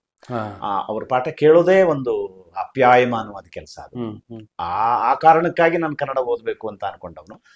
ಕನ್ನಡ ಹೌದು, ಖಂಡಿತ. ಯಾವಾಗ್ಲೂ ಅಷ್ಟೇನೆ, ಒಬ್ಬ ವಿದ್ಯಾರ್ಥಿಗೆ ವಿಷಯದ ಮೇಲೆ ಆಸಕ್ತಿ ಬರ್ತದೆ ಅಂತ ಅಂದ್ರೆ ಅದು ಒಬ್ಬ ಗುರುವಿನ ಮೂಲಕ. ಈಗ ಉದಾಹರಣೆಗೆ ಹೈಸ್ಕೂಲ್ನಲ್ಲಿ, ಪ್ರೌಢಶಾಲೆಯಲ್ಲಿ ವ್ಯಾಸಂಗ ಮಾಡ್ತಾ ಇರ್ತಕ್ಕಂಥ ವಿದ್ಯಾರ್ಥಿಗಳು ವಿಜ್ಞಾನವನ್ನ ಇಷ್ಟಪಟ್ಟರೆ ಆ ಶಾಲೆಯಲ್ಲಿ ವಿಜ್ಞಾನದಲ್ಲಿ ಒಬ್ಬ ಒಳ್ಳೆ ಮೇಷ್ಟ್ರಿದ್ದಾರೆ ಅಂತ ಅರ್ಥ. ಇಂಗ್ಲಿಷ್ನ ಇಷ್ಟಪಡ್ತಾರೆ ಅಂತ ಅಂದ್ರೆ ಆ ಶಾಲೆಯಲ್ಲಿ ಒಬ್ರು ಇಂಗ್ಲಿಷ್ ಒಳ್ಳೆ ಮೇಷ್ಟ್ರಿದ್ದಾರೆ ಅಂತ. ಖಂಡಿತ ಒಬ್ಬ ಮೇಷ್ಟ್ರಿಂದ ಮಕ್ಕಳಿಗೆ ವಿಷಯದ ಬಗ್ಗೆ ಆಸಕ್ತಿ ಮೂಡುತ್ತೆ. ಹಾಗಾಗಿ ಸಹಜವಾಗಿ ವಿದ್ಯಾರ್ಥಿಗಳನ್ನ ಪ್ರೇರೇಪಿಸುವಂತ ಅವರು ಶಿಕ್ಷಕರು. ಆರ್ಗೆ ನನ್ನ ಗುರು AS ಕಾಳೇಗೌಡರು ನನ್ನನ್ನು ಕನ್ನಡ ಓದುವ ತರ ಮಾಡಿದ್ರು. ಅವ್ರ ಪಾಠನೇ ಹಾಗಿರ್ತಿತ್ತು. ಹಾಗಾಗಿ ಮೊದಲು ನಾನು BA ಓದುವಾಗ ಕನ್ನಡ ಓದಬೇಕು ಅಂತ ಹೇಳಿ ಅನ್ಕೊಂಡೆ. ಕನ್ನಡವನ್ನು ಒಂದು ವಿಷಯವಾಗಿ ಆಯ್ಕೆ ಮಾಡ್ಕೋಬೇಕು ಅಂತ ಅನ್ಕೊಂಡು ಅದ್ರ ಜೊತೆ ಇನ್ನೆರಡು ವಿಷಯಗಳನ್ನ ಆಯ್ಕೆ ಮಾಡ್ಕೊಂಡಿದ್ದು. ಒಂದು ಅರ್ಥಶಾಸ್ತ್ರ ಆಯ್ತು, ಇನ್ನೊಂದು ಸಮಾಜಶಾಸ್ತ್ರ ಆಯ್ತು. ಸಹಜವಾಗಿ ಸಮಾಜಶಾಸ್ತ್ರ ಸಾಹಿತ್ಯದ ವಿದ್ಯಾರ್ಥಿಗಳಿಗೆ ಒಂದು ಪೂರಕವಾದ ವಿಷಯ. ಯಾಕೆಂದ್ರೆ ಸಾಹಿತ್ಯ ಓದುವವರಿಗೆ ಸಮಾಜದ ಪರಿಚಯ ಇರಬೇಕು, ಸಮಾಜದ ಬಗ್ಗೆ ಒಂದು ಸೂಕ್ಷ್ಮವಾದ ನೋಟಗಳಿರ್ಬೇಕು. ಆ ಸೂಕ್ಷ್ಮವಾದ ನೋಟಗಳಿದ್ದವರಿಗೆ ಮಾತ್ರ ಸಾಹಿತ್ಯದ ಸೊಗಸು, ಸತ್ವ, ಸಾರ ಅರ್ಥ ಆಗುತ್ತೆ. ಅದರಿಂದ ನಾನು ಓದಿದ ಸಮಾಜಶಾಸ್ತ್ರದಲ್ಲಿ ನನಗೆ ಒಳ್ಳೊಳ್ಳೆ ಪ್ರಾಧ್ಯಾಪಕರಿದ್ರು. ಸುಬೇಗೌಡರು ಅಂತ ಹೇಳಿ ನಮ್ಮ ಜಿಲ್ಲೆಯವರೇ, ಅದ್ಭುತವಾದ ಗುರುಗಳು. ಶಿವರಾಮ್ ಅಂತಿದ್ರು. ನಾನು ವಿಚಾರ ಹೇಳ್ತಾ ಇದ್ದೆ, ಅದಕ್ಕೆ ಹೇಳ್ತಕ್ಕಂಥದ್ದು. ಅವರ ಪ್ರೇರಣೆಯಿಂದ ನಾನು ಕನ್ನಡ ಅಧ್ಯಯನ ಮಾಡಬೇಕು ಅಂತ ಅನ್ಕೊಂಡೆ. BA ನಲ್ಲಿ ಸಮಾಜಶಾಸ್ತ್ರ ಓದಿದೆ, ಅರ್ಥಶಾಸ್ತ್ರ ಓದಿದೆ, ಕನ್ನಡ ವಿಷಯವನ್ನು ಓದಿದೆ. ನಾನು BA ನಲ್ಲಿ ಕನ್ನಡ ಓದುವಾಗ ಕನ್ನಡದಲ್ಲೇ MA ಮಾಡಬೇಕು ಅಂತ ಅನ್ಕೊಂಡೆ. ಮಾಸ್ಟರ್ ಡಿಗ್ರಿ ಕನ್ನಡ ಖಚಿತವಾಗಿಯೂ ನಾನು ಯಾವ ಸಬ್ಜೆಕ್ಟು ಅಪ್ಲೈನೇ ಮಾಡಲಿಲ್ಲ. ನಾನು BA ಮುಗಿದ ಕೂಡಲೇ ನಾನು ಕನ್ನಡನೇ ಅಧ್ಯಯನ ಮಾಡಬೇಕು, ಕನ್ನಡದಲ್ಲೇ MA ಮಾಡಬೇಕು, ಕನ್ನಡ ಲೆಕ್ಚರರೇ ಆಗ್ಬೇಕು ಅಂತ ಹೇಳಿ ಅನ್ಕೊಂಡಿದ್ದೆ. ಅವತ್ತು ಕನ್ನಡ ಲೆಕ್ಚರರ್ ಅಂತ ಕರಿತಾ ಇದ್ರು, ಪ್ರಾಧ್ಯಾಪಕರು ಅಂತ ಕರಿತಿರ್ಲಿಲ್ಲ, ಪ್ರೊಫೆಸರ್ ಅಂತ ಕರಿತಿರ್ಲಿಲ್ಲ. ಅವತ್ತು ಲೆಕ್ಚರರ್ ಅಂತ ಹೇಳಿ ಕರಿತಿದ್ರು. ಡಿಗ್ರಿಯಲ್ಲಿ ಪಾಠ ಮಾಡೋರ್ನು ಲೆಕ್ಚರ್ ಅಂತ, PUC ಪಾಠ ಮಾಡ್ತಕ್ಕಂಥವ್ರನ್ನು ಲೆಕ್ಚರ್ ಅಂತಾನೆ ಕರಿತಾ ಇದ್ರು. ನಾನು ಲೆಕ್ಚರರ್ ಆಗ್ಬೇಕು ಅಂತ ಹೇಳಿ ಅನ್ಕೊಂಡಿದ್ದೆ ನಾನು. ಹಾಗಾಗಿ ಕನ್ನಡ MA ಮಾಡಬೇಕು ಅಂತ ಅನ್ಕೊಂಡೆ. ಕನ್ನಡಕ್ಕೆ ನಾನು ಸೇರ್ಕೊಂಡೆ, ಕನ್ನಡ MAಗೆ ಸೇರ್ಕೊಂಡೆ. ನನಗೆ ಒಳ್ಳೆ ಗುರು ಪರಂಪರೆ ಇತ್ತು. ಅದ್ಭುತವಾದ ಗುರು ಪರಂಪರೆ. ಹಾಮನಾಯಕರಿದ್ದರು, ಸಿ ಪಿ ಕೃಷ್ಣಕುಮಾರ್ ಇದ್ರು, ಪ್ರಭುಶಂಕರ್ ಇದ್ರು, ಟಿ ವಿ ವೆಂಕಟಾಚಲ ಶಾಸ್ತ್ರಿಗಳಿದ್ರು. ಅದ್ಭುತವಾದ ಗುರುಪರ. ನಮ್ಮ GH ನಾಯಕರಿದ್ರು. ಅದ್ಭುತವಾದ ಗುರುಪರ. ಸರ್, ಈಗ ಒಂದು ಸಣ್ಣ ವಿಚಾರ. ಈಗಿನ ಒಂದು ಗುರು ಪರಂಪರೆಗೂ ಆಗಿನ ಗುರು ಪರಂಪರೆಗೂ ಹೇಗಿತ್ತು ಸರ್ ವ್ಯತ್ಯಾಸ? ಕುವೆಂಪು ಅವರು ಕೂಡ ಹೇಳ್ತಾರೆ, ಹಿಂದೆ ಗುರುವಿದ್ದ, ಮುಂದೆ ಗುರು ಇತ್ತು. ಹಿಂದೆ ಗುರುವಿದ್ದ, ಮುಂದೆ ಗುರು ಇತ್ತು, ನಡೆಯುತ್ತಿತ್ತು ವೀರರಾದಂಟು. ಇಂದು ಗುರುವಿಲ್ಲ, ಮುಂದೆ ಗುರಿ ಇಲ್ಲ, ಓಡುತ್ತಿದೆ ಹಿಂಡು. ಆಗ್ಲೇ ಹೇಳಿದ್ದಾರೆ ಸರ್ ಕುವೆಂಪು. ಅಂದ್ರೆ ಗುರು ಮಹತ್ವ ಕಾಲ ಕಳೆದಂತೆಲ್ಲ ಸ್ವಲ್ಪ ಕುಸಿತಾ ಇದೆ. ಇವತ್ತಂತೂ ಗುರುಗಳ ಅಗತ್ಯವೇ ಇಲ್ಲ. ನೀವು ಗೂಗಲ್ಗೆ ಹೋಗ್ಬಿಟ್ರೆ ಸಾಕು, ಯಾವ ಗುರು ಬೇಕು ನಿಮ್ಗೆ. ಗೂಗಲ್ ಫಾದರ್ ಅಂತ ಕರೀತಾರೆ, ಯೂಟ್ಯೂಬ್ ನ ಮದರ್ ಅಂತ ಕರೀತಾರೆ. ಹಾಗಾಗ್ತಾ ಇದೆ ಸರ್. ಗೂಗಲ್ಲೇ ಗುರು ಇವತ್ತು. ಒಬ್ಬ ಗುರುವಿನ ಮೂಲಕ ಕಲ್ತ ವಿದ್ಯೆ ಇದೆಯಲ್ಲ, ಗುರುವಿನ ಮೂಲಕ ನಾವು ಕಲಿತ ಜ್ಞಾನ ಇದೆಯಲ್ಲ, ಸಂಪಾದಿಸಿದ ಜ್ಞಾನ, ಅದಕ್ಕೂ ಗೂಗಲ್ ಮೂಲಕ ಸಂಪಾದಿಸ್ಕೊಳ್ಳುವಂತ ಜ್ಞಾನಕ್ಕೂ ವ್ಯತ್ಯಾಸ ಇರುತ್ತೆ. ಹೌದು ಸರ್, ಹೌದು. ನಾವು ಗುರು ಹೇಳಿದ ಮಾತನ್ನ ನಮ್ಮ ಜನ್ಮಾರಭ್ಯ ಮರೆಯಲ್ಲ. ಗೂಗಲ್ ನ ಅಂಶಗಳನ್ನ ನಾವು ಯಾವತ್ತು ಬೇಕಾದ್ರೂ ಮರಿಬಹುದು. ಮತ್ತೆ ಗೂಗಲ್ ಇರುತ್ತೆ ಅನ್ನೋ ನಂಬಿಕೆ ಇರುತ್ತಲ್ಲ. ಮತ್ತೆ ಬುದ್ಧಿವಂತರೆಲ್ಲ ಜ್ಞಾನಿಗಳಲ್ಲ. ಜ್ಞಾನಕ್ಕೂ ಬುದ್ಧಿವಂತಿಕೆಗೂ ವ್ಯತ್ಯಾಸ ಇದೆ. ಬುದ್ಧಿವಂತಿಕೆ ಅನ್ನೋದು ಆ ಕಾಲ ತಿಳುವಳಿಕೆ ಅದಷ್ಟೇ. ಜ್ಞಾನ ಅನ್ನೋದು ಒಂದು ಸಂಸ್ಕಾರ, ಯಾವತ್ತಿಗೂ ಬಳಕೆಗೆ ಬರುತ್ತೆ. ಜ್ಞಾನಿ ಆದವನ ಮನೋಭಾವ ಬೇರೆ, ಬುದ್ಧಿವಂತನಾದವನ ಮನೋಭಾವ ಬೇರೆ. ಬುದ್ಧಿವಂತ ಸ್ವಾರ್ಥಿಯಾಗಿರ್ತಾನೆ, ಜ್ಞಾನಿ ನಿಸ್ವಾರ್ಥದಿಂದ ಇರ್ತಾನೆ, ಸಮಾಜಮುಖಿಯಾಗಿರ್ತಾನೆ. ಅವನಿಗೆ ಗೊತ್ತು ಈ ನಿಜವಾದ ಸುಖ ಎಲ್ಲಿದೆ ಅಂತ. ಅವನು ಸಮಾಜಮುಖಿಯಾಗಿರ್ತಾನೆ. ಸರ್, ಈಗ ಬರೀ ಪ್ರಾಧ್ಯಾಪಕರಾಗಿದ್ರೆ ಯಾರೂ ಕೂಡ ನಿಮ್ಮನ್ನ ಗುರುತಿಸ್ತಾ ಇರ್ಲಿಲ್ಲ ಸರ್. ಕನ್ನಡದಲ್ಲೇ ನಾನು ಹೇಳ್ತಿರೋದು, ಕನ್ನಡದಲ್ಲೇ ಬರೀ ಪ್ರಾಧ್ಯಾಪಕರು. ನಾವು ಸುಮಾರು ಜನ ಪ್ರಾಧ್ಯಾಪಕರು ನಮಗೂ ಕನ್ನಡದಲ್ಲಿ ಆಗಿದ್ದಾರೆ. ಇಲ್ಲಿ ಏನಾಗುತ್ತೆ, ಒಂದ್ ಕೆಲಸ ಅದನ್ನ ಬಿಟ್ಟು ಬೇರೆ ತರ ಹೋಗಿರ್ತೀರಿ, ಆಂಗಲ್ ನ ಚೇಂಜ್ ಮಾಡಿರ್ತೀರಿ ಸರ್, ದೃಷ್ಟಿಕೋನ ಚೇಂಜ್ ಆಗಿರುತ್ತೆ. ಆ ದೃಷ್ಟಿಕೋನ ಬದಲಾವಣೆಗೆ ಮುಖ್ಯ ಉದ್ದೇಶ ಏನು ಸರ್? ನನ್ನ ದೃಷ್ಟಿಕೋನ ಬದಲಾವಣೆ ಅಂದ್ರೆ ನೊತ್ತಿಗೆ ಹೊರತಾದದ್ದೇನು ಅಲ್ಲ. ಅದು ನನ್ನ ಆಸಕ್ತಿಯನ್ನ ತರಗತಿಯಿಂದ ಹೊರಕ್ಕೂ ವಿಸ್ತರಿಸಿದೆ ಅಷ್ಟೇ. ನಾನು ನನ್ನ ಕನ್ನಡ ಸಾಹಿತ್ಯ, ನನ್ನ ಕನ್ನಡದ ಜ್ಞಾನ, ನಾನು ಕನ್ನಡದಲ್ಲಿ ಹೇಳ್ಬಹುದಾದಂತ ವಿಚಾರಗಳನ್ನ ಬರೀ ತರಗತಿಗೆ ಸೀಮಿತ ಮಾಡಿದೆ, ಹೊರಗಡೆಗೂ ವಿಸ್ತರಿಸಿದೆ ಅಷ್ಟೇ. ನನ್ನ ಆಸಕ್ತಿ ಬೇರೆ ಏನೂ ಅಲ್ಲ. ಅದು ಒಟ್ಟು ಕನ್ನಡದಲ್ಲಿ ಎಂತೆಂತ ಅದ್ಭುತವಾದಂತಹ ಭಂಡಾರ ಇದೆ ಅನ್ನುವಂತಹದ್ದನ್ನ ನಾನು ನನ್ನ ವಿದ್ಯಾರ್ಥಿನಿಯರಿಗೆ ಮೊದಲು ಹೇಳ್ತಾ ಇದ್ದೆ, ವಿದ್ಯಾರ್ಥಿಗಳಿಗೆ ಹೇಳ್ತಾ ಇದ್ದೆ. ಆಮೇಲೆ ನನ್ನ ಸುತ್ತಮುತ್ತ ನನ್ನ ಮಾತುಗಳನ್ನ ಕೇಳಲಿಕ್ಕೆ ಬಯಸಿದವರಿಗೂ ಕೂಡ ಅದನ್ನು ವಿಸ್ತರಿಸಿದ್ದೇನೆ ಅಷ್ಟೇ. ಹಾಗಾಗಿ ಅದು ಹೊರತಾದಂತಹದ್ದೇನಲ್ಲ. ಅದ್ರ ಜೊತೆ ಒಂದಷ್ಟು ಆಸಕ್ತಿಗಳನ್ನ, ಪೂರಕವಾದ ಆಸಕ್ತಿಗಳು, ಉದಾಹರಣೆಗೆ ರಂಗಭೂಮಿಯಲ್ಲಿ ತೋರಿಸ್ಕೊಂಡಿರೋ ಹೇಗೆ ಅಭಿವ್ಯಕ್ತಿಸ್ತೇವೆ ಅನ್ನೋದ್ರ ಮೇಲೆ ನಮ್ಮ ವ್ಯಕ್ತಿತ್ವ, ನಮ್ಮ ಸಾಮರ್ಥ್ಯ ತೀರ್ಮಾನ ಆಗ್ತದೆ. ನೀವು ಹೇಳಿದ ಇನ್ನೊಂದು ಮುಖ್ಯವಾದ ಸಂಗತಿ ಏನಪ್ಪಾ ಅಂತ ಅಂದ್ರೆ, ನಾವು ಓದಿದ್ದಕ್ಕೂ ಬದುಕ್ತಾ ಇರೋದಕ್ಕೂ ಸಂಬಂಧವೇ ಇಲ್ಲ ಅನ್ನುವಂಥ ಮಾತನ್ನ ಸತ್ಯ. ಅದು ನನ್ನ ಇತ್ತೀಚೆಗಂತೂ ಅನೇಕ ವಿದ್ಯಾರ್ಥಿಗಳು, ಯುವಕರು ಮೆಡಿಕಲ್ ಗ್ರಾಜುಯೇಷನ್ ಮಾಡಿರ್ತಾರೆ, UPSC ಎಕ್ಸಾಮ್ ತಕೊಂಡು IPS IAS ಮಾಡ್ಕೊಂಡು ಬಂದಿರ್ತಾರೆ. UPSC ಎಕ್ಸಾಮ್ ಪಾಸ್ ಮಾಡೋಕೆ ಮೆಡಿಕಲ್ ಗ್ರಾಜುಯೇಷನ್ ಬೇಕಿಲ್ಲ, ಅಥವಾ ಇಂಜಿನಿಯರಿಂಗ್ ಗ್ರಾಜುಯೇಷನ್ ಬೇಕಿಲ್ಲ, ಒಂದು ಸಾಮಾನ್ಯ ಪದವಿ. ಅವರು UPSC ಎಕ್ಸಾಮ್ನೇ ದೃಷ್ಟಿಯಲ್ಲಿ ಇಟ್ಕೊಂಡು ಓದೋದಾಗಿದ್ರೆ ಅವರ ಮೆಡಿಕಲ್ ಸೀಟ್ನ, ಅವ್ರ ವೈದ್ಯಕೀಯದ ಒಂದು ಸ್ಥಾನ ಇತ್ತಲ್ಲ, ಒಂದು ಜಾಗ ಇತ್ತಲ್ಲ, ಒಂದು ಸೀಟ್ ಇತ್ತಲ್ಲ, ನಿಜವಾಗ್ಲೂ ವೈದ್ಯನಾಗಬೇಕು ಅಂತ ಆಸೆ ಇಟ್ಕೊಂಡಂತ ಒಬ್ಬನ್ ತಪ್ಪಿಸಿದ್ರು. ಯಾಕಂದ್ರೆ ಅವ್ರು UPSC ಎಕ್ಸಾಮೇ ತಗೋಬೇಕು ಅನ್ನೋ ಉದ್ದೇಶ ಇದ್ರೆ BA ಓದ್ಲಿ. ಯಾಕೆಂದ್ರೆ ಅವರು UPSC ಎಕ್ಸಾಮ್ ಅಲ್ಲಿ ಮತ್ತೆ ಬಂದು ಇಂಡಿಯನ್ ಹಿಸ್ಟ್ರಿನೇ ಓದ್ತಾರೆ, ಇಂಡಿಯನ್ ಕಾನ್ಸ್ಟಿಟ್ಯೂಷನ್ನೇ ಓದ್ತಾರೆ, ಇಂಡಿಯನ್ ಎಕನಾಮಿಕ್ಸ್ನೇ ಪೇಪರ್ ತಗೋತಾರೆ ಓದೋಕೆ. ಯಾಕೆಂದ್ರೆ ಮೆಡಿಕಲ್ ಎಕ್ಸಾಮ್ ಪೇಪರ್, ಅವ್ರು ಮೆಡಿಕಲ್ ಗ್ರಾಜುಯೇಷನ್ ಯಾವ ಪೇಪರ್ ತಗೊಂಡ್ ಬರೆಯಲ್ಲ. ಇಂಜಿನಿಯರಿಂಗ್ ಓದಿರ್ತಾರೆ, ಅವ್ರು ಓದಿರೋದು ಕಂಪ್ಯೂಟರ್ ಸೈನ್ಸು, ಇಲ್ಲಿ ಬಂದು ಕಾನ್ಸ್ಟಿಟ್ಯೂಷನ್ ಎಕ್ಸಾಮ್ಗೆ ಸಂವಿಧಾನ ಓದ್ತಿರ್ತಾರೆ, ಹಿಸ್ಟ್ರಿ ಓದ್ತಿರ್ತಾರೆ. ಯಾಕೆ ಬೇಕು ಅವ್ರಿಗೆ? ಯಾಕೆಂದ್ರೆ ಇಂಜಿನಿಯರ್ ಆಗ್ಬೇಕು ಅನ್ನುವಂತ ಒಬ್ಬ ವಿದ್ಯಾರ್ಥಿನ ಹಾಳು ಮಾಡ್ದಂಗೆ ಆಗ್ಲಿ, ಇವರು ತಪ್ಪಿಸ್ದಂಗೆ ಆಗ್ಲಿ, ಒಂದು ಅವಕಾಶ ತಪ್ಪು ಹೋಗ್ಲಿಲ್ವಾ? UPSC ಎಕ್ಸಾಮ್ ಮಾಡ್ಬೇಕು ಅಂದ್ರೆ ಮೊದಲಿಂದಾನೆ ಫಸ್ಟ್ BA ಇಂದಾನೆ ಇಂಡಿಯನ್ ಹಿಸ್ಟ್ರಿ ಓದಿರಿ ಮಾರಾಯ. ನೀವು ಫಸ್ಟ್ BA ಇಂದಾನೆ ಕಾನ್ಸ್ಟಿಟ್ಯೂಷನ್ ಓದಿ, ಫಸ್ಟ್ BA ಇಂಡಿಯನ್ ಎಕನಾಮಿಕ್ಸ್ ಓದಿ. ನೀವು ಜ್ಞಾನ ಸಂಪಾದಿಸ್ಕೊಳ್ಳಿ, ಹೋಗಿ ಬರೀರಿ. ಯಾಕೆ ನಾನು ಹೇಳ್ತೀನಿ ಅಂತ ಅಂದ್ರೆ, ಪರೀಕ್ಷೆಗಾಗಿ ಒಂದು ವಿಷಯ ಓದೋದಕ್ಕೂ ಪದವಿಗೆ ನಾವು ಅಧ್ಯಯನ ಮಾಡಿರ್ತೀವಲ್ಲ, ಆ ಅಧ್ಯಯನ ವ್ಯಾಪ್ತಿ ಜಾಸ್ತಿ. ಒಬ್ಬ ಜಿಲ್ಲಾಧಿಕಾರಿಯಾಗಿ ಬರೋರಿಗೆ ಇಂಡಿಯನ್ ಎಕನಾಮಿಕ್ ಗೊತ್ತಿರ್ಬೇಕು, ಇಂಡಿಯನ್ ಸೊಸೈಟಿ ಗೊತ್ತಿರ್ಬೇಕು, ಸಂವಿಧಾನ ಖಂಡಿತ. ಇಂಡಿಯನ್ ಸೊಸೈಟಿ ಓದಿಲ್ದಿರ್ತಕ್ಕಂಥವನು ಇಂಡಿಯನ್ ಸೋಷಿಯಾಲಜಿ ಗೊತ್ತಿಲ್ದಿರ್ತಕ್ಕಂಥವ್ನು, ಇಂಡಿಯನ್ ಎಕನಾಮಿಕ್ಸ್ ಗೊತ್ತಿಲ್ದಿರ್ತಕ್ಕಂಥವ್ನು, ಹಿಸ್ಟ್ರಿ ಏನ್ ಇಂಡಿಯನ್ ಹಿಸ್ಟ್ರಿ ಗೊತ್ತಿಲ್ದಿರ್ತಕ್ಕಂಥವ್ನು ಏನ್ ಆಡಳಿತ ಮಾಡ್ತಾರೆ? ಅಷ್ಟು ಪರಿಣಾಮಕಾರಿಯಾಗಿ ಮಾಡಕ್ಕಾಗಲ್ಲ, ಎಫೆಕ್ಟಿವ್ ಆಗಿರಲ್ಲ. ಖಂಡಿತ ಖಂಡಿತ. ಅವ್ರು ರಾಯಕ್ಕಾಗ್ಬೋದು, ಮಾಡ್ಬೋದು, ಸಮರ್ಥವಾಗಿ ಮಾಡ್ಬೋದು. ಆದ್ರೆ ಅವರು ಫಸ್ಟ್ BA ಇಂದನೇ ಇಂಡಿಯನ್ ಸೋಷಿಯಾಲಜಿ ಓದಿದ್ರೆ, ಫಸ್ಟ್ BA ಇಂದನೇ ಇಂಡಿಯನ್ ಎಕನಾಮಿಕ್ಸ್ ಓದಿದ್ರೆ ಇನ್ನೂ ಒಳ್ಳೆ ಅಧಿಕಾರಿ ಆಗ್ತಿದ್ರು. ನಿಮ್ಮ ಆಲೋಚನೆಗೆ 100% ತರ್ಕಬದ್ಧವಾಗಿ ನಾನು ಓಕೆ ಅಂತೀನಿ ಸರ್. ಖಂಡಿತ ಖಂಡಿತ. ಅದಕ್ಕೇನೆ ಅವ್ರು ಓದಿದ್ಕೂ ಬದುಕು ಮಾಡ್ತಿರೋದಕ್ಕೆ ವ್ಯತ್ಯಾಸ. BCom ಓದಿರ್ತಾರೆ, ಕ್ಲರ್ಕ್ ಆಗಿ ಬಂದು ಕೂತಿರ್ತಾರೆ. ಹೌದಲ್ವಾ? ಹೌದ್ ತಾನೆ. ಇಲ್ಲಿ ಯಾವುದೋ ಒಂದು ವಿಷಯ ಈಗ ನಮ್ಗೇನಾಗ್ತಿದೆ ಅಂತ ಅಂದ್ರೆ, ನಾನು ಇಂಥದ್ದಾಗ್ಬೇಕು ಅಂತ ಅಂದಾಗ ಅದಕ್ಕೆ ಬೇಕಾದ ಕ್ಷೇತ್ರವನ್ನ ಆಯ್ಕೆ ಮಾಡ್ಕೊಂಡು ಹೋಗ್ತೀವಿ. ನಮ್ಮಲ್ಲಿ ಏನಾಗಿದೆ, ಇದಕ್ಕೂ ಅಪ್ಪಪ್ಪ ನಾವು ಅವ್ರನ್ನ ದೂರಕ್ಕಾಗಲ್ಲ. ಆದ್ರೆ ಏನಾಗುತ್ತೆ ಅಂದ್ರೆ, ಒಂದು ಆಪ್ಷನ್ ಇರ್ಲಿ ಅಂತ ಹೇಳಿ ಒಂದು ಓದ್ತಾ ಇರ್ತಾರೆ, ಯಾವ್ದು ಬೇಕಾದ್ರೂ ತಗೋಬೋದಲ್ಲ ಅಂತ.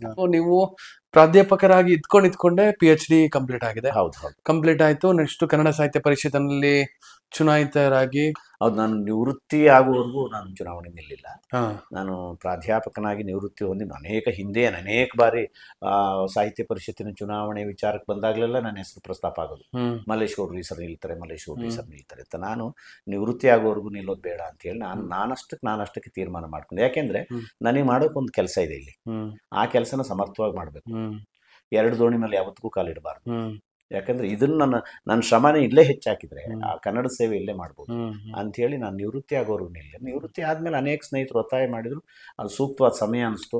ಯಾಕೆಂದ್ರೆ ನನ್ನ ಜ್ಞಾನವನ್ನ ನಾನು ಬೇರೆ ಎಲ್ಲೂ ವಿನಿಯೋಗ ಮಾಡಕ್ಕಾಗಲಿಲ್ಲ. ಇನ್ನು ಜಾಗ ಬೇಕಲ್ಲ.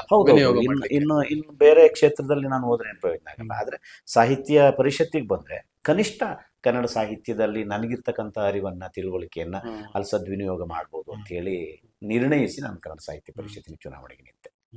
ಕನ್ನಡ ಸಾಹಿತ್ಯ ಪರಿಷತ್ತು ಸಹಜವಾಗಿ ನಾವು ಕೇಳ್ಪಡ್ತಾನೆ ಇರ್ತೀವಿ.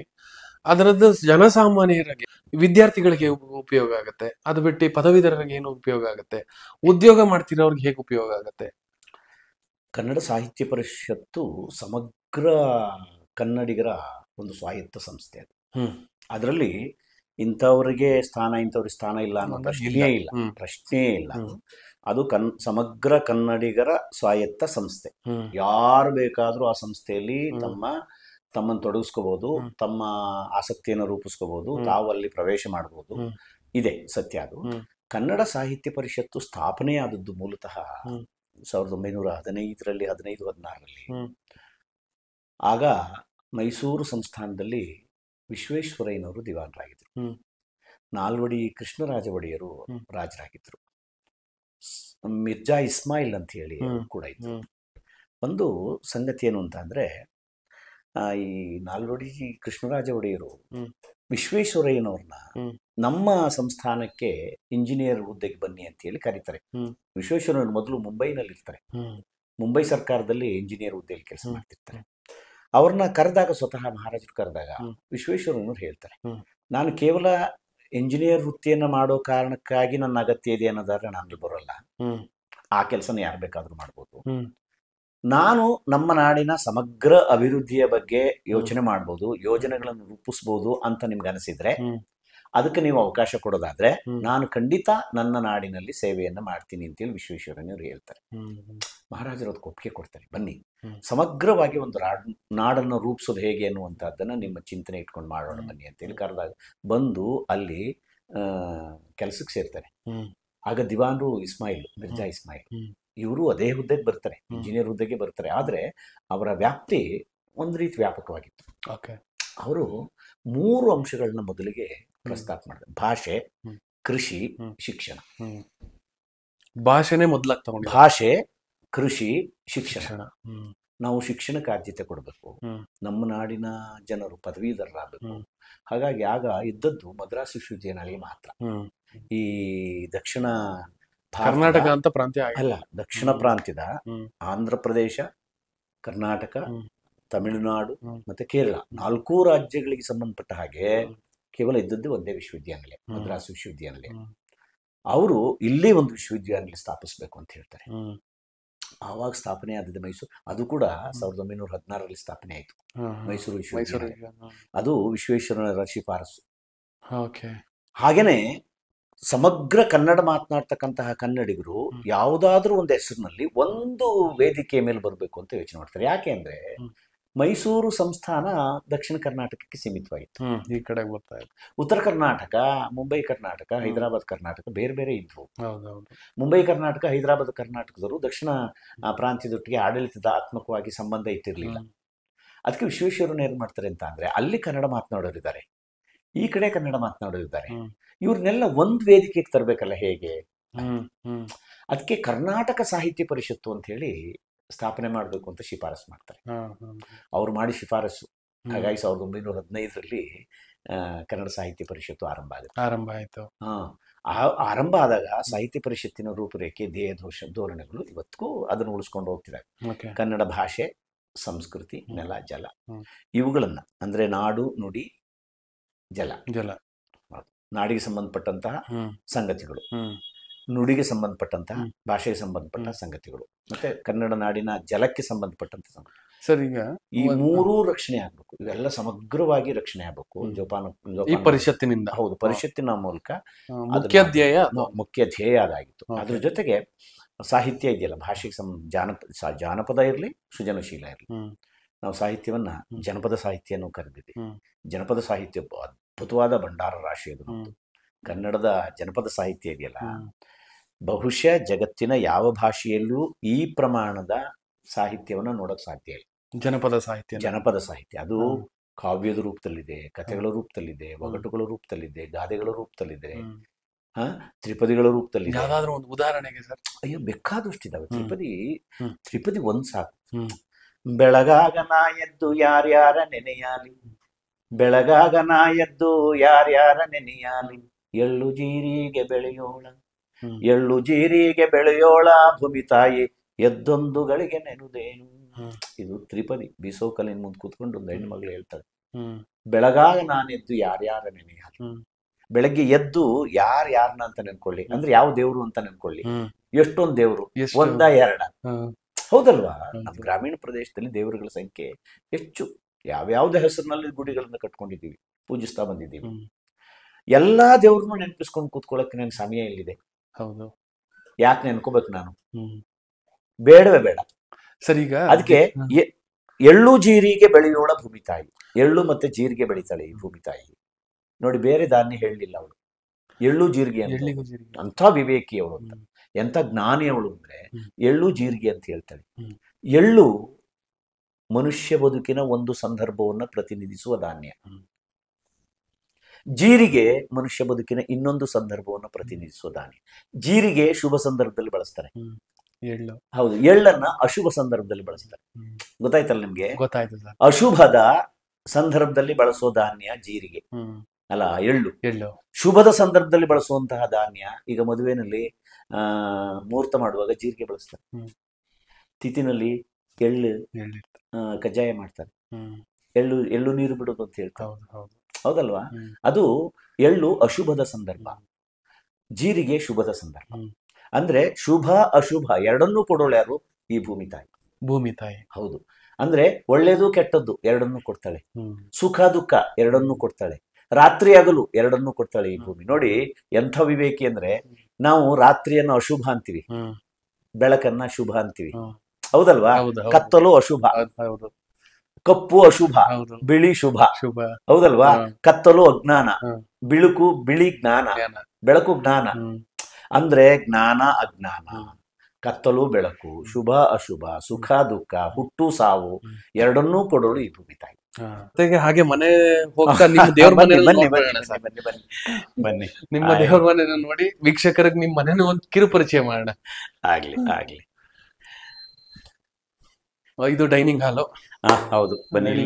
ಇಲ್ಲೇ ದೇವ್ರ ಮನೆ, ದೇವ್ರ ಮನೆ ಇಲ್ಲೇ ಇದೆ. ಓಕೆ ಸರ್, ಈಗ ದೇವ್ರ ವಿಚಾರನೇ ಮಾತಾಡ್ತಾ ಇದೀವಿ ಸರ್. ವಿಚಾರ ಮಾತಾಡ್ತಿರುವಾಗ ಸರ್ ಕೂತ್ಕೊಳ್ಳಿ ನೀವು. ಆ ವಿಚಾರದ ಬಗ್ಗೆ ಏನ್ ಹೇಳ್ಬೋದು ಸರ್ ನೀವೀಗ? ಕುವೆಂಪು ಕೂಡ ಒಂದು ಮಾತು ಹೇಳ್ತಾರೆ, ದೇವರು ಇದ್ದಾನೆ ಅಂತ ನಂಬೋಣ, ಆದ್ರೆ ಇಲ್ಲೇ ಇದ್ದಾನೆ, ಇದೇ ರೂಪದಲ್ಲಿ ಇದ್ದಾನೆ ಅನ್ನೋದನ್ನ ನಂಬೋದು ಮೌಢ್ಯ ಅಂತ ಹೇಳ್ತಾರೆ. ಅಂದ್ರೆ ದೇವರು ಇದ್ದಾನೆ ಅನ್ನುವಂತಹದ್ದನ್ನು ನಾನು ಒಪ್ತೇನೆ, ಆದ್ರೆ ದೇವರಿಗೆ ಇಂಥ ನಿರ್ದಿಷ್ಟವಾದ ರೂಪದಲ್ಲಿ ಇದ್ದಾನೆ ಅಂತ ಹೇಳೋದಿದೆಯಲ್ಲ, ಅದು ಒಪ್ಪಿತ ಆಗೋ ವಿಚಾರ ಅಲ್ಲ. ದೇವರು ಒಂದು ಅಗೋಚರವಾದ ಅತ್ಯದ್ಭುತವಾದ ಶಕ್ತಿ. ಯಾಕೆ ಕುವೆಂಪು ಅವರು ಕೂಡ ಹೇಳ್ತಾರೆ, ನಾವು ದೇವರನ್ನ ನಿಸರ್ಗದಲ್ಲಿ ನೋಡ್ಬೇಕು. ಅದಕ್ಕಿಂತ ಮುಖ್ಯವಾಗಿ ನಮ್ಮ ಶ್ರದ್ಧೆ ಇದೆಯಲ್ಲ, ಆ ಶ್ರದ್ಧೆ ಅನ್ನುವಂಥದ್ದು ದೊಡ್ಡದು. ದೇವರಿದ್ದಾನೆ ಅಂತ ಅಂದುಕೊಂಡು ನಾವು ನಮ್ಮ ಕಾಯಕವನ್ನು ಮಾಡೋದಿದೆಯಲ್ಲ, ಅದು ಬಹುದೊಡ್ಡ ಒಂದು ಬದುಕಿನ ಶಿಸ್ತು ಅದು ಅಂತ ಹೇಳಿ ನಾನು ಭಾವಿಸ್ತಕ್ಕಂಥದ್ದು. ಹಾಗಾಗಿ ದೇವರಿಗೆ ನಿರ್ದಿಷ್ಟವಾದ ರೂಪವನ್ನು ಕೊಡೋದಕ್ಕಿಂತ ನಮ್ಮ ನಂಬಿಕೆಯನ್ನ ಸರ್, ಇಷ್ಟು ವಿಚಾರಗಳನ್ನ ನಮಗೆ ತಲುಪಿಸ್ತಾ ಇದ್ದೀರಿ ಸರ್. ಅದ್ರ ಜೊತೆಗೆ ನೀವು ಇಷ್ಟು ವಿಚಾರಗಳನ್ನ ತಿಳಿದುಕೊಳ್ಳಿಕ್ಕೆ ಒಂದು ನಿಮ್ದೇ ಆದಂತ ಒಂದು ಲೈಬ್ರರಿ ಇರುತ್ತೆ, ಗ್ರಂಥಾಲಯ ಮಾಡ್ಕೊಂಡಿರ್ತೀರಿ. ಅದನ್ನ ನೀವು ವೀಕ್ಷಕರಿಗೆ ತಲುಪಿಸ್ಬೋದಾ ಸರ್ ಏನಾದ್ರು? ಖಂಡಿತ. ಒಂದೇನು ಬೃಹತ್ ಗ್ರಂಥಾಲಯ ಅಂತ ಅಲ್ಲ, ನಾನು ಸ್ವಲ್ಪ ಓದೋ ಅಭ್ಯಾಸ ಇದೆ. ಆದ್ರೂ ನಾನು ವೈಯಕ್ತಿಕವಾಗಿ ಹೇಳ್ಬಿಡ್ತೀನಿ, ನಾನು ಓದಿರೋ ಪ್ರಮಾಣ ತುಂಬಾ ಕಡಿಮೆ. ಓದೋ ವಿಚಾರದಲ್ಲಿ ನಾನು ಸ್ವಲ್ಪ ಸೋಮಾರಿ. ಆದ್ರೆ ಓದಿದ್ದೀನಿ ಇಲ್ಲ ಅಂತ ಅಲ್ಲ. ಓದೋ ವಿಚಾರದಲ್ಲಿ ಇನ್ನೂ ಹೆಚ್ಚು ಓದಬಹುದಿತ್ತು ಅನ್ನೋ ಕೊರಗು ನನಗಿನ್ನೂ ಹಾಗೆ ಉಳ್ಕೊಂಡಿದೆ. ಇದೆ, ಒಂದು ಸಣ್ಣ ಗ್ರಂಥಾಲಯನ ಮಾಡಿದ್ದೀನಿ. ಬನ್ನಿ ನೋಡೋಣ, ಇಲ್ಲಿ ಬನ್ನಿ ವೀಕ್ಷಕರೇ, ಮಲ್ಲೇಶ್ ಸರ್ದು ಗ್ರಂಥಾಲಯ ನೋಡೋಣ. ಇದು ಬಹಳ ಅಸ್ತವ್ಯಸ್ತವಾಗಿದೆ. ನಾನು ಪುಸ್ತಕ ತಗೊಂತೀನಿ, ಹಾಗೆ ಇಟ್ಟಿರ್ತೀನಿ, ಹೀಗಿದೆ. ಇಲ್ಲಿ ಕನ್ನಡದ ಬಹು ಮಹತ್ವದ ಕೃತಿಗಳಿದಾವೆ. ಇಲ್ಲೆಲ್ಲ ಇತ್ತೀಚೆಗೆ ಓದಿ ಹಾಗಾಗಿ ಇಟ್ಟಿರುವಂತ ಪುಸ್ತಕಗಳು ಇವು. ನನ್ನ ಎರಡನೇ ಮಗಳಿಗೆ ಸ್ವಲ್ಪ ಓದುವ ಹವ್ಯಾಸ ಜಾಸ್ತಿ. ಸರ್, ಇಬ್ರು ಮಕ್ಕಳ? ನನಗೆ ಇಬ್ರು ಹೆಣ್ಮಕ್ಳು, ಇಬ್ರು ವೈದ್ಯರಾಗಿದ್ದಾರೆ. ಮೊದಲನೇ ಮಗಳು ಓದುವ ಅಷ್ಟು ತೀವ್ರ ಹವ್ಯಾಸವನ್ನು ಹೊಂದಿಲ್ಲ. ಎರಡನೇ ಮಗಳಿಗೆ ಲಿಟ್ರೇಚರ್ ಓದುವಂತಹ ಹವ್ಯಾಸ ಇದೆ. ನೋಡಿ, ಅವಳದೊಂದು ಓದುವ ಪುಸ್ತಕದ ಲೈಬ್ರರಿ, ಇಂಗ್ಲಿಷ್ ಹೆಚ್ಚು ಕಾದಂಬರಿಗಳು ಓದ್ತಾಳೆ ಅವಳು. ಇಲ್ಲೆಲ್ಲ ಅವಳದಿದೆ, ಇಲ್ಲೊಂದಷ್ಟು ಕನ್ನಡದ ನನ್ನ ಪುಸ್ತಕಗಳಿದ್ದಾವೆ. ತುಂಬಾ ಚೆನ್ನಾಗಿ ಮೇಂಟೈನ್ ಮಾಡಿದ್ದೀರಿ ಸರ್. ಯಾಕೆ ಸರ್, ಈಗ ಸಹಜವಾಗಿ ಗ್ರಂಥಾಲಯಗಳಿಗೆ ಮನೆಗಳಲ್ಲಿ ಜಾಗ ಕೊಡೋದೇ ತುಂಬಾ ಕಡಿಮೆ. ಬೇಕು ಬಾರ್ ಕೌಂಟರ್ ಬೇಕು ಅಂದ್ಬಿಡ್ತಾರೆ. ನಾವೇ ಪ್ಲಾನ್ ಮಾಡ್ತಿರುವಾಗ ಸುಮಾರು ಜನ ನೋಡಿದೀವಿ, ದಯವಿಟ್ಟು ಎಲ್ಲಾರು ಒಂದು ಬಾರ್ ಕೌಂಟರ್ ಮಾಡಕ್ಕಾಗತ್ತಾ ಅಂತಾರೆ. ಆ ಒಂದು ಮಧ್ಯದಲ್ಲಿ ಇಷ್ಟು ಸಿಸ್ಟಮೆಟಿಕ್ ಆಗಿ ಗ್ರಂಥಾಲಯ ಮೇಂಟೈನ್ ಮಾಡೋದು ಪ್ರೀತು. ನಾನು ಆಕ್ಚುಲಿ ನಾವು ಇತ್ತೀಚೆಗೆ ಅನೇಕ ಸ್ನೇಹಿತರು ಮಾತಾಡ್ಕೊಂಡ್ವಿ, ನಿಮ್ಮ ಕನ್ಸ್ಟ್ರಕ್ಷನ್ ಇಂಜಿನಿಯರ್ಸ್ ಯಾವ್ದಾದ್ರು ಸಮ್ಮೇಳನ ಸಮಾವೇಶ ಇರ್ತದಲ್ಲ, ಆ ಸಂದರ್ಭದಲ್ಲಿ ಬಂದು ನಾವು ನಿಮ್ಮನ್ನು ಭೇಟಿ ಮಾಡಿ ನಮ್ಮ ಮೂಲಕ ನಿಮ್ಗೊಂದು ಮನವಿ ಕೊಡ್ಬೇಕು ಅಂತ ಹೇಳಿ ಅನ್ಕೊಂಡಿದ್ವಿ. ಈ ಮೂಲಕನೇ ಹೇಳ್ತಾ ಇದ್ವಿ, ಇನ್ನೊಂದ್ ದಿವಸ ಯಾವತ್ತಾದ್ರೂ ಬಂದ್ ಮಾಡ್ತೀವಿ. ಇದು ಈ ಮನೆ ನಾನು ಮೊದಲು ತಗೊಂಡಾಗ ಈ ಭಾಗ ದೇವ್ರ ಮನೆ. ಇದು ಪೂರ್ತಿ ದೇವ್ರ ಮನೆ. ಇದು ದೇವ್ರ ಮನೆ ಇತ್ತು. ದೇವ್ರ ಮನೆ ಇಷ್ಟು ಜಾಗ ಬೇಕಾಗಿಲ್ಲ. ದೇವ್ರ ಮನೆ ನಾವು ಪೂಜೆ ಮಾಡಕ್ ಒಂದು ಪುಟ್ಟ ಜಾಗ ಸಾಕು ಅಂತ ಹೇಳಿ ದೇವ್ರ ಮನೆ ಪ್ರತ್ಯೇಕವಾಗಿ ತೋರಿಸಿದ್ರಲ್ಲ ಅಲ್ಲಿ. ಇದು ಅದಕ್ಕಿಂತ ಶ್ರೇಷ್ಠವಾದಂತದ್ದು ಒಂದು ಜಾಗ ಆಗ್ಬೇಕು ಅಂತ ಹೇಳಿ ಇದನ್ನ ಪುಸ್ತಕ ಇಡೋ ಜಾಗವಾಗಿ ಮಾಡಿದ್ದೀವಿ. ಆಕ್ಚುಲಿ ನಿಜವಾಗ್ಲೂ ನಾವು ಮನೆ ಕಟ್ಟುವಾಗ ನಮ್ಮ ಮನೆಯ ಶೋಭೆಯನ್ನು ಹೆಚ್ಚಿಸ್ತಕ್ಕಂಥದ್ದು ಒಂದು ಗ್ರಂಥಾಲಯ. ಇತ್ತೀಚೆಗೆ ಅನೇಕ ಜನ ಮಹನೀಯರು ತುಂಬಾ ಉತ್ಸಾಹದಿಂದ ಸಂಭ್ರಮದಿಂದ ಮನೆ ಕಟ್ತಾರೆ. 5 ರಿಂದ 10 ಕೋಟಿ ವೆಚ್ಚ ಮಾಡ್ತಾರೆ. ಅದಕ್ಕೂ ಹೆಚ್ಚು ವೆಚ್ಚ ಮಾಡೋರು ಇದ್ದಾರೆ. ಆದ್ರೆ ಆ ಮನೆಯ ಸೊಗಸು ಯಾವ್ಯಾವ್ದ್ರಿಂದ ಹೆಚ್ಚಾಗ್ತಿದೆ ಅನ್ನುವಂಥ ಪರಿಕಲ್ಪನೆಯನ್ನ ಇಟ್ಕೊಂಡಾಗ ಅವರಿಗೆ ಆ ಮನೇಲಿ ಒಂದು ಗ್ರಂಥಾಲಯಕ್ಕೆ ಜಾಗ ಇರಬೇಕು ಅಂತ ಅನಿಸ್ತಾ ಇಲ್ಲ. ಶೋಕೇಸ್ ಮಾಡ್ತಾರೆ ಬೆಲೆ ಬಾಳುವ ವಸ್ತುಗಳನ್ನೆಲ್ಲ ಪೀಸ್ಗಳನ್ನೆಲ್ಲ ಇಟ್ಟು ಶೋಕೇಸ್ ಮಾಡಿರ್ತಾರೆ. ಶೋಭೆ, ನಾನು ಬೇಡ ಅಂತ ಹೇಳಲ್ಲ, ಇರ್ಲಿ. ಆಮೇಲೆ ನೀವು ಹೇಳಿದ್ರಿ, ಅದು ಬಹಳ ನನಗೆ ನೋವು ತರ್ತಕ್ಕಂಥ ಸಂಗತಿ. ಇತ್ತೀಚೆಗಂತೂ ಅದೊಂದು ಶೋಕಿ ಆಗ್ಬಿಟ್ಟಿದೆ. ಮನೆಯಲ್ಲಿ ಒಂದು ಬಾರ್ ಕೌಂಟರ್, ಒಂದು ಮಿನಿ ಬಾರ್ ಹಾಲ್, ಒಂದು ಮಿನಿ ಬಾರ್ಗೆ ಒಂದು ಸೆಕ್ಷನ್, ಅಲ್ಲಿ ರಾಕು, ಅಲ್ಲಿ ಬಾಟ್ಲ್ಗಳು ಜೋಡ್ಸಕ್ಕೆ, ಲೋಟಗಳು ಜೋಡ್ಸಕ್ಕೆ ಒಂದು ಟೇಬಲ್ಲು, ಅಲ್ಲಿ ಒಂದು ಪಾರ್ಟಿ ಟೇಬಲ್ಲು, ಇದೆಲ್ಲ ಮಾಡ್ಕೊಂಡಿದ್ದಾರೆ. ನಾನು ಅದನ್ನ ಯಾವುದನ್ನು ನಿರಾಕರಿಸ್ತಿಲ್ಲ. ಆದ್ರೆ ಇದೆಲ್ಲಕ್ಕಿಂತ ಬಹಳ ಮುಖ್ಯವಾಗಿ ಅವ್ರ ಮನೆಯಲ್ಲಿ ಒಂದು ಗ್ರಂಥಾಲಯದ ಜಾಗ ಇರಬೇಕು. ಅವರು ಬೇಕಂತಾನೆ ಗ್ರಂಥಾಲಯದ ಆ ಒಳಗೆ ಅವರು ಒಂದಷ್ಟು ಪುಸ್ತಕಗಳನ್ನು ಕೊಂಡು ಜೋಡಿಸ್ಲಿ ಮನೆಯಲ್ಲಿ. ಆ ಮನೆಗೆ ನಿಜವಾಗ್ಲೂ ಸೊಗಸು ಬರುತ್ತೆ. ಆ ಮನೆಗೆ ನಿಜವಾಗ್ಲೂ ನೀವು ಹೇಳ್ಬೇಕು, ನೀವು ನೀವು ಸರ್, ನೀವು ಇವತ್ತೊಂದು 10 ವರ್ಷ ನಿಮಗೆ ಓದೋ ಅಭ್ಯಾಸ ಇಲ್ಲ, ನೀವು ಓದ್ಬೇಡಿ ಸರ್. ನೀವು ಓದಿ, ಯಾವತ್ತಾದ್ರೂ ಸಾಧ್ಯ ಆದಾಗ ಓದಿ, ಇಲ್ಲ ಅಂದ್ರೆ ಬಿಡಿ. ಆದ್ರೆ ಮನೆಯ ಸೊಗಸು ನಿಜವಾಗ್ಲೂ ಹೆಚ್ಚಾಗೋದು ಒಂದು ಲೈಬ್ರರಿಯಿಂದ ಸರ್. ಒಂದು ಒಳ್ಳೆ ಜಾಗದಲ್ಲಿ ಒಂದು ಲೈಬ್ರರಿ ಮಾಡಿಸ್ಕೊಳ್ಳಿ, ಅದಕ್ಕೆ ನಾನು ಪ್ಲಾನ್ ಮಾಡ್ತೀನಿ ಅಂತ ನೀವು ಹೇಳಿದ್ರೆ ಖಂಡಿತ ಒಪ್ಕೊಂತಾರೆ. ಮನೆ ಚಂದ ಕಾಣಬೇಕು ಅಂದ್ರೆ ಸರ್ ಒಂದು ಲೈಬ್ರರಿ ಇರ್ಬೇಕು ಸರ್ ಅಂತ ನೀವು ಹೇಳಿ. ಆ ಲೈಬ್ರರಿಗೆ ಒಂದು 100 ಪುಸ್ತಕ ತಂದಿಡಿ ಸರ್ ಮೊದ್ಲು ಅಂತ. ಯಾಕೆಂದ್ರೆ ಒಂದ್ ಮನೆ ಕಟ್ತಾ ಇರೋದು 10 ವರ್ಷದ ವಿಚಾರಕ್ಕಲ್ಲ, ಒಂದ್ 100, 150, ಕೊನೆಗೆ 200 ವರ್ಷಗಳ ಕಾಲ ಆ ಮನೆಯಲ್ಲಿ ಮುಂದಿನ ತಲೆಮಾರಿದ್ದ. ಇವತ್ತು ನಾನು ಓದ್ತಾ ಇಲ್ಲ, ನನ್ನ ಮಕ್ಕಳು ಮುಂದೆ ಓದುವ ಅಭ್ಯಾಸ ಬೆಳೆಸ್ಕೋಬಹುದು. ಆ ಲೈಬ್ರರಿ ನೋಡ್ತಾ ನೋಡ್ತಾ ನೋಡ್ತಾ ಓದುವ ಹವ್ಯಾಸ, ಅಭಿರುಚಿ ಮಕ್ಕಳಿಗೆ ಬರ್ಬೋದು. ಅದು ಒಳ್ಳೇದಲ್ವಾ? ನಿಜ ಸರ್, ಖಂಡಿತ ನಾನು ಹೇಳ್ತಾ ಇದ್ದೀನಿ. ನೀವುಗಳು ಮನೆ ಕಟ್ಟುವ ಇಂಜಿನಿಯರ್ಸು, ಮನೆಗೆ ಪ್ಲಾನ್ ಮಾಡ್ತಕ್ಕಂಥ ಇಂಜಿನಿಯರ್ಸು, ಆ ಮಾಲೀಕರಿಗೆ ಮನವೊಲಿಸಿದ್ರೆ ಖಂಡಿತ ಅದಕ್ಕೊಂದು ಆಸ್ಪದ ಮಾಡ್ಕೊಡ್ತಾರೆ, ಅವಕಾಶ ಮಾಡ್ಕೊಡ್ತಾರೆ. ಈ ಮೂಲಕ ನಮ್ಮ ನೆಲದಲ್ಲಿ ಗ್ರಂಥ ಸಂಸ್ಕೃತಿ ಬೆಳೀತದೆ. ಗ್ರಂಥ ಸಂಸ್ಕೃತಿ ಬೆಳೆದ ಕನ್ನಡದ ಮೌಲಿಕ ಕೃತಿಗಳನ್ನ ಕೊಂಡು ತಂದು ಇಡಿ ಸರ್. ನೀವು ಮನೆಗೆ ಒಂದು 10 ಕೋಟಿ ಖರ್ಚು ಮಾಡಿದಿರಿ, ಒಂದು 50,000 ಖರ್ಚು ಮಾಡಿ ಒಂದು ಪುಸ್ತಕದ ಒಂದಿದು ಕಂಜೂಸ್ತನ ತೋರಿಸ್ಬಿಡ್ತಾರೆ. ಬಾರ್ದು ಅಂತಂದ್ರೆ ನಿಮ್ಮ ವ್ಯಕ್ತಿತ್ವ ವಿಕಸನ ಆಗುತ್ತೆ, ನಿಮ್ಮ ಆಲೋಚನೆ, ನಿಮ್ಮ ನೋಟಗಳು ಬದಲಾಗ್ತವೆ. ಬಹಳ ಮುಖ್ಯವಾಗಿ ನಿಮ್ಮ ಮಕ್ಕಳ ವ್ಯಕ್ತಿತ್ವ ವಿಕಸನ ಆಗುತ್ತೆ. ಡೆಫಿನೆಟ್ಲಿ ಅದನ್ನ ಮಾಡ್ಕೊಡಿ ಅಂತ. ನೀವು ಮನೆ ಕಟ್ಟುವಾಗ ನಿಮ್ಮ ಮಕ್ಕಳನ್ನ ದೃಷ್ಟಿಯಲ್ಲಿ ಇಟ್ಕೊಳ್ಳಿ, ನಿಮ್ಮನ್ನ ದೃಷ್ಟಿಯಲ್ಲಿ ಇಟ್ಕೋಬೇಡಿ. ಆ ಮಕ್ಕಳಾದ್ರೂ ಓದ್ಬೋದು. ಹಾಗಾಗಿ ಆ ಮನೆಯಲ್ಲಿ ಮುಂದೆ ಒಂದು ಗ್ರಂಥಾಲಯ ಇಲ್ವಲ್ಲ ಅಂತ ಕೊರಗಬಾರ್ದು, ಮಾಡ್ಬೇಕು. ಅದು ಅಗತ್ಯ. ದೇವ್ರ ಮನೆ ಎಷ್ಟು ಮುಖ್ಯವೋ ಅಷ್ಟೇ ಅಥವಾ ಅದಕ್ಕಿಂತಲೂ ಹೆಚ್ಚು ಮುಖ್ಯ ಪ್ರಾಮುಖ್ಯತೆ ಕೊಡಬೇಕು ಗ್ರಂಥಾಲಯ. ಇದನ್ನ ಮಾಡ್ಬೇಕು. ದಯಮಾಡಿ ನಮ್ಮ ಜನ ಅದನ್ನ ಅರ್ಥ ಮಾಡ್ಕೊಂಡು ಮಾಡ್ಬೇಕು ಅಂತ ನನ್ನ ಮನವಿ. ಸರ್, ಈಗ ಇಷ್ಟು ಕೃತಿಗಳನ್ನ ಇಟ್ಕೊಂಡಿದ್ದೀರಲ್ಲ, ಭಾಗಶಃ 80 ಭಾಗ ಓದಿದಿರಿ ಅನ್ಸುತ್ತೆ. ಓದಿದ್ದೀನಿ. ಇನ್ನೊಂದಷ್ಟು ಪುಸ್ತಕಗಳು ನಾನು ಕೆಲಸ ಮಾಡಿದ ಕಾಲೇಜ್ನಲ್ಲೇ ಇದಾವೆ, ಅಲ್ಲೇ ಇದಾವೆ. ಸರ್, ಹೊರಗಡೆ ಹೋಗಿ ಮಾತಾಡೋಣ. ಖಂಡಿತ ತುಂಬಾ ಚೆನ್ನಾಗಿದೆ ಸರ್. ಹೊರಗಡೆ ಹೋಗ್ತಾ ಮಾತಾಡೋಣ. ಹೊರಗಡೆ ಏನಿದೆ ಅನ್ನೋದನ್ನ ನಮ್ಗೊಂದ್ ಸ್ವಲ್ಪ ಇದ್ ಮಾಡಿ ಸರ್. ಏನಿಲ್ಲ, ಬನ್ನಿ. ನಮ್ಮ ಮನೇಲಿ ಅಂತ ನೋಡುವ ಶೋ ಗಿಡಗಳು ಅಂತ ಏನಿಲ್ಲ. ನಾನು ಮನೆ ಸ್ವಲ್ಪ ನಮ್ಮ ಹಳ್ಳಿ ಮಾದರಿಯಲ್ಲಿ ಒಂದು ಹಿತ್ತಲಿನ ಮಾದರಿ ಗಿಡಗಳನ್ನ ಹಾಕೊಂಡಿದೀವಿ ನಾವು. ಸರ್, ಏನೇ ಆದ್ರೂ ನನಗೆ ಸ್ವಲ್ಪ ಪ್ರಶಾಂತತೆ ತುಂಬಾ ಚೆನ್ನಾಗಿ ಇದೆ. ವಿಶಾಲವಾದ ಜಾಗ ಇರೋದ್ರಿಂದ ಇದೆ. ನೋಡಿ, ನಮ್ಗೆ ಸುಮ್ಮನೆ ಲಿಚಿ ಹಣ್ಣಿನ ಗಿಡ ಇದು. ಏನ್ ಗಿಡ ಸರ್ ಇದು? ಲಿಚಿ ಹಣ್ಣಿನ ಗಿಡ. ಲಿಚಿ ಹೌದು, ಅದು ಹಣ್ಣಿನ ಗಿಡ ಇದೆ.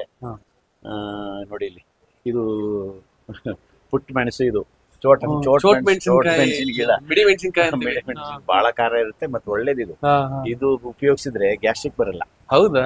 ಮೆಣಸಿನಕಾಯಿ ತಿಂದ್ರೆ ಗ್ಯಾಸ್ಟ್ರಿಕ್ ಇರುತ್ತಲ್ಲ, ಈ ಮೆಣಸಿನಕಾಯಿ ಉಪಯೋಗಿಸಿದ್ರೆ ಗ್ಯಾಸ್ಟ್ರಿಕ್ ಬರಲ್ಲ. ಸಣ್ಣ ಪ್ರಮಾಣದಲ್ಲಿ ಇರ್ತವೆ. ಒಂದ್ 3-4 ಹಾಕಿದ್ರೆ ಸಾಕು, ನಮಗ್ ಬೇಕಾದಷ್ಟು ಖಾರ ಲಭ್ಯ ಆಗ್ಬಿಡುತ್ತೆ. ಹಾಗಾಗಿ ಗ್ಯಾಸ್ಟ್ರಿಕ್ ಪ್ರಮಾಣ ಕಡಿಮೆ ಇದ್ರಲ್ಲಿ. ಮೇಂಟೆನೆನ್ಸ್ ಚೆನ್ನಾಗಿದೆ ಸರ್. ನೀವೇ ಮಾಡ್ತೀರಾ ಹೇಗೆ? ಇಲ್ಲ, ನಮ್ಮ ಮನೆಯವರು ನೋಡಿ, ಇದು ರಾಮಫಲ ಹಣ್ಣು ಬಿಟ್ಟಿತ್ತು. ಇನ್ನೊಂದ್ 2-3 ಇರ್ಬೇಕೇನೋ. ಸೀತಾಫಲ ಇದೆ. ಅದು ಸ್ಟಾರ್ ಫ್ರೂಟ್. ಅದು ಯಾವ ಫ್ರೂಟ್ ಸರ್? Star fruit. ಇದು ನೇರಳೆ ಹಣ್ಣಿನ ಜಾತಿದು ಒಂದು ಹೊಸ ಗಿಡ, ಬಹಳ ಚೆನ್ನಾಗಿದೆ. ಇದು ಈ ಸಲ ಹಣ್ಣು ಬಿಟ್ಟಿತ್ತು. ಬಂದೆ ಹಿಂಗ್ ನೋಡಿ. ಮಾವಿನ ಗಿಡ. ಯಾವುದೇ ತರ ಶೋ ಗಿಡಗಳು ಬೆಳೆಸಿಲ್ಲ? ಇಲ್ಲ. ಮನೆಗೆ ಉಪಯುಕ್ತ ಆಗಿರೋ ಗಿಡಗಳನ್ನ. ಇದು ಮಾವಿನ ಗಿಡ. ಇದು ಬೆಣ್ಣೆ ಹಣ್ಣು, ಬಟರ್ ಫ್ರೂಟ್ ಅಂತ. ಬಟರ್ ಫ್ರೂಟ್ ತುಂಬಾ ಚೆನ್ನಾಗಿರುತ್ತೆ. ಅದು ಕಾಯಿ ಬಿಡುತ್ತೆ, ಇಷ್ಟಿಷ್ಟು ಗಾತ್ರ ಇರುತ್ತೆ ಕಾಯಿ. ನಿಂಬೆ ಗಿಡ ಇದೆ. ಆಮೇಲೆ ಇದು ಬೆಟ್ಟದ ಗಿಡ ಇದೆ, ಪಪ್ಪಾಯಿ ಗಿಡ ಇದೆ. ಹೀಗೆ ನಾವು ಸುಮ್ಮನೆ ಶೋ ಗಿಡಗಳಿಗಿಂತ ನೋಡಿ, ಇದು ಸರ್, ಇದನ್ನ ನೋಡ್ತಾ ಇದ್ರೆ ಏಲಕ್ಕಿ ಗಿಡ ಏನ್ ಅನಿಸ್ತಾ ಇದೆ ಗೊತ್ತಾ? ಈ ಹಳ್ಳಿಯ ಸೊಗಡು ಇನ್ನೂ ಉಳ್ಕೊಂಡಿದೆ ಸರ್ ನಿಮ್ಮಲ್ಲಿ. ಅದು ಅಂದ್ರೆ ಸುಮ್ಮನೆ ವ್ಯರ್ಥವಾಗಿ ಯಾವ್ದೋ ಗಿಡ ಹಾಕೋದ್ರ ಬದಲು ಗಿಡನೂ ಇರ್ಬೇಕು, ನಮ್ಗೆ ಅದು ಫಲನೂ ಕೊಡ್ಬೇಕು, ಹೂವು ಕೊಡ್ಬೇಕು ಅನ್ನುವಂತ ಕಾರಣಕ್ಕಾಗಿ ಇಂತ ಗಿಡಗಳನ್ನ ಹೆಚ್ಚಾಕಿದ್ದೀನಿ ಅಷ್ಟೇ. ಇನ್ನೇನು ಸರ್, ಇದ್ರ ಮಧ್ಯೆ ಒಂದು ವಿಚಾರ ಮಾತಾಡ್ಬೇಕು ಅನ್ನಿಸ್ತಾ ಇದೆ. ಹೇಳಿ. ಈಗಿನ ಮಕ್ಳುಗಳಿಗೆ ಮತ್ತೆ ಪೋಷಕರಿಗೆ ಏನಾಗ್ತಾ ಇದೆ ಅಂದ್ರೆ, ಎಲ್ಲ ಪ್ರೈವೇಟೈಸೇಷನ್ ಜಾಸ್ತಿ ಆಗ್ತಾ ಇದೆ. ಈ ಮಧ್ಯೆ ಸರ್ಕಾರಿ ಶಾಲೆಗಳು ಎಲ್ಲೋ ಒಂಥರ ಕುಗ್ಗೋಗ್ತಾ ಇದೆ ಅನ್ನಿಸ್ತಾ ಇದೆ ಸರ್. ಕಡಿಮೆ ಆಗ್ತಾ ಇದೆ. ಶಿಕ್ಷಕರು ಅವಶ್ಯಕತೆ ಇಲ್ಲ ಮಟ್ಟಕ್ಕೆ ಹೋಗ್ತಾ ಇದಾರೆ. ಸರ್ಕಾರಿ ಶಿಕ್ಷಕರೇ ಕಡಿಮೆ ಆಗ್ತಾ ಇದಾರೆ. ರಿಕ್ರೂಟ್ಮೆಂಟೇ ಇಲ್ಲ ಆ ಲೆಕ್ಕ ಹೋದ್ರೆ. ಈ ವಿಚಾರಕ್ಕೆ ಏನ್ ಹೇಳ್ತೀರಿ ಸರ್? ಬಹಳ ಗಂಭೀರವಾದ ವಿಚಾರ ಇದು ಸುಪ್ರೀತ್. ಏನ್ ಗೊತ್ತಾ, ನಮ್ಮಲ್ಲಿ ಈಗ ಶಿಕ್ಷಣ ಗಂಭೀರವಾದ ಆದ್ಯತೆ ಮೇಲ್ನೋಟಕ್ಕೆ ಕಾಣುತ್ತೆ, ಆದ್ರೆ ಆಂತರ್ಯದಲ್ಲಿ ಅದು ಆದ್ಯತೆ ವಿಷಯ ಆಗಿಲ್ಲ ಅಂತ ನನಗೆ ಅನಿಸ್ತಾ ಇದೆ. ಸರ್ಕಾರಕ್ಕೆ ಶಿಕ್ಷಣ ಅನ್ನೋದು ಅನುತ್ಪಾದಕ ಕ್ಷೇತ್ರ ಅಂತ ಅನಿಸ್ಬಿಟ್ಟಿದೆ. ಅದರಿಂದ ನಮ್ಗೆ ಏನ್ ರಿಟರ್ನ್ಸ್ ಬರ್ತಾ ಇದೆ, ತಕ್ಷಣಕ್ಕೆ ಬರೋ ರಿಟರ್ನ್ಸ್ ಕೇಳ್ತಾ ಇದ್ದಾರೆ. ಆದ್ರೆ ಸರ್ಕಾರಿ ಶಾಲೆಯಲ್ಲಿ ರಿಟರ್ನ್ಸ್ ಬರಲ್ಲ, ತಕ್ಷಣ ಏನ್ ಬರುತ್ತೆ, ಅದಕ್ಕೆ ಅಷ್ಟು ಇನ್ವೆಸ್ಟ್ ಮಾಡ್ತಾ ಇದೀವಿ, ಸುಮ್ಮನೆ ಅನ್ಪ್ರೊಡಕ್ಟಿವ್ ಇದು ಕ್ಷೇತ್ರ ಇದು ಅಂತ ಹೇಳಿ ಅಲ್ಲ. ಅದು ನಿಜ ಹೇಳ್ಬೇಕು ಅಂತ ಅಂದ್ರೆ ನಮ್ಮ ಶಿಕ್ಷಣ ವ್ಯವಸ್ಥೆಯಲ್ಲಿ ಗ್ರಾಮೀಣ ಪ್ರದೇಶದ ಶಾಲೆಗಳಿದಾವಲ್ಲ, ಅವು ಬಹುತೇಕ ಕನ್ನಡ ಮಾಧ್ಯಮ ಶಾಲೆಗಳು. ಕನ್ನಡ ಮಾಧ್ಯಮ ಶಾಲೆಗಳು ಇವತ್ತು ಸೊರಗ್ತಿದಾವೆ ಎರಡು ಕಾರಣಕ್ಕೆ. ಒಂದು, ಮೂಲಭೂತ ಸವಲತ್ತುಗಳು ಇಲ್ದೇ ಇರೋ ಕಾರಣ. ಇನ್ನೊಂದು, ವಿದ್ಯಾರ್ಥಿಗಳೇ ಇಲ್ದೇ ಇರೋ ಕಾರಣ. ಆದ್ರೆ ಶಿಕ್ಷಣ ಅನ್ನೋದು ಒಂದು ನಿರ್ದಿಷ್ಟವಾದ ಇದೇ ಸಂಸ್ಥೆಯಲ್ಲಿ ಉನ್ನತ ಶಿಕ್ಷಣ ಸಿಗ್ತದೆ ಅನ್ನುವಂಥದ್ದಲ್ಲ. ಉನ್ನತ ವಿದ್ಯಾರ್ಥಿಗಳು ಇರುವ ಶಿಕ್ಷಣ ಸಂಸ್ಥೆಯಲ್ಲಿ ಸಹಜವಾಗಿ ಉನ್ನತ ಶಿಕ್ಷಕರು ಬರ್ತಾರೆ. ಉನ್ನತ ಶಿಕ್ಷಕರು ಇರುವ ಶಿಕ್ಷಣ ಸಂಸ್ಥೆಯಲ್ಲಿ ಸಹಜವಾಗಿ ಉನ್ನತ ಮಕ್ಕಳು ಬರ್ತಾರೆ. ನೀವು ಅಂತ ತಿಳ್ಕೊಳ್ಳಿ, ನೀವು ಮೇಷ್ಟ್ರುಗಳು ಮಕ್ಕಳನ್ನ ರೂಪಿಸ್ತಾರೆ ಅಂತ ನಿಮ್ ಮೇಲ್ನೋಟದ ಸತ್ಯ. ಅದು ಒಳ್ಳೆ ಮೇಷ್ಟ್ರುಗಳು ಒಂದಷ್ಟು ಒಳ್ಳೆ ಮಕ್ಕಳನ್ನ ರೂಪಿಸ್ತಾರೆ ಅಂತ ಹೇಳಿ ಜಗತ್ತು ಅನ್ಕೊಂಡಿದೆ. ಇದು ಮೇಲ್ನೋಟದ ಸತ್ಯ. ನಮಗ್ ಗೊತ್ತಿಲ್ಲದೆ ಇರೋ ಇನ್ನೊಂದು ಸತ್ಯ ಇದೆ. ಒಂದು ಒಳ್ಳೆ ಮಕ್ಕಳ ಸಮೂಹ ಒಬ್ಬ ಮೇಷ್ಟ್ರನ್ನ ರೂಪಿಸುತ್ತೆ. ಮಕ್ಕಳ ಸಮೂಹನೇ ಒಂದು ಒಳ್ಳೆ ಮಕ್ಕಳು ಗುಂಪು ಸಿಕ್ಬಿಟ್ರೆ ಒಬ್ಬ ಒಳ್ಳೆ ಮೇಷ್ಟ್ರು ಉಟ್ಕೋತಾನೆ ಅಲ್ಲಿ. ಹೇಗೆ ಅಂದ್ರೆ, ಆಸಕ್ತಿ ಇರುವಂತಹ ಒಂದು 10 ಮಕ್ಕಳು ಬಂದ್ಬಿಟ್ರೆ ಒಂದು ವರ್ಷ ತರಗತಿಗೆ, ಆ ಮೇಷ್ಟ್ರು ತನಗೆ ತಾನೇ ಜೋಶ್ ಇರುತ್ತೆ, ಜೋಶ್ ಬರುತ್ತೆ ಅವನಿಗೆ. ಅವನು ಒಂದಷ್ಟು ಹೆಚ್ಚು ಓದ್ಕೊಂಬಂದು ಈ ಮಕ್ಳಿಗೆ ಹೇಳ್ಬೇಕು ಅಂತ ಅಂತಾನೆ, ಈ ಮಕ್ಳಿಗೆ ಇನ್ನೂ ಏನು ಹೇಳ್ಬೇಕು ಅಂತ ಅನ್ಕೊಂತಾನೆ.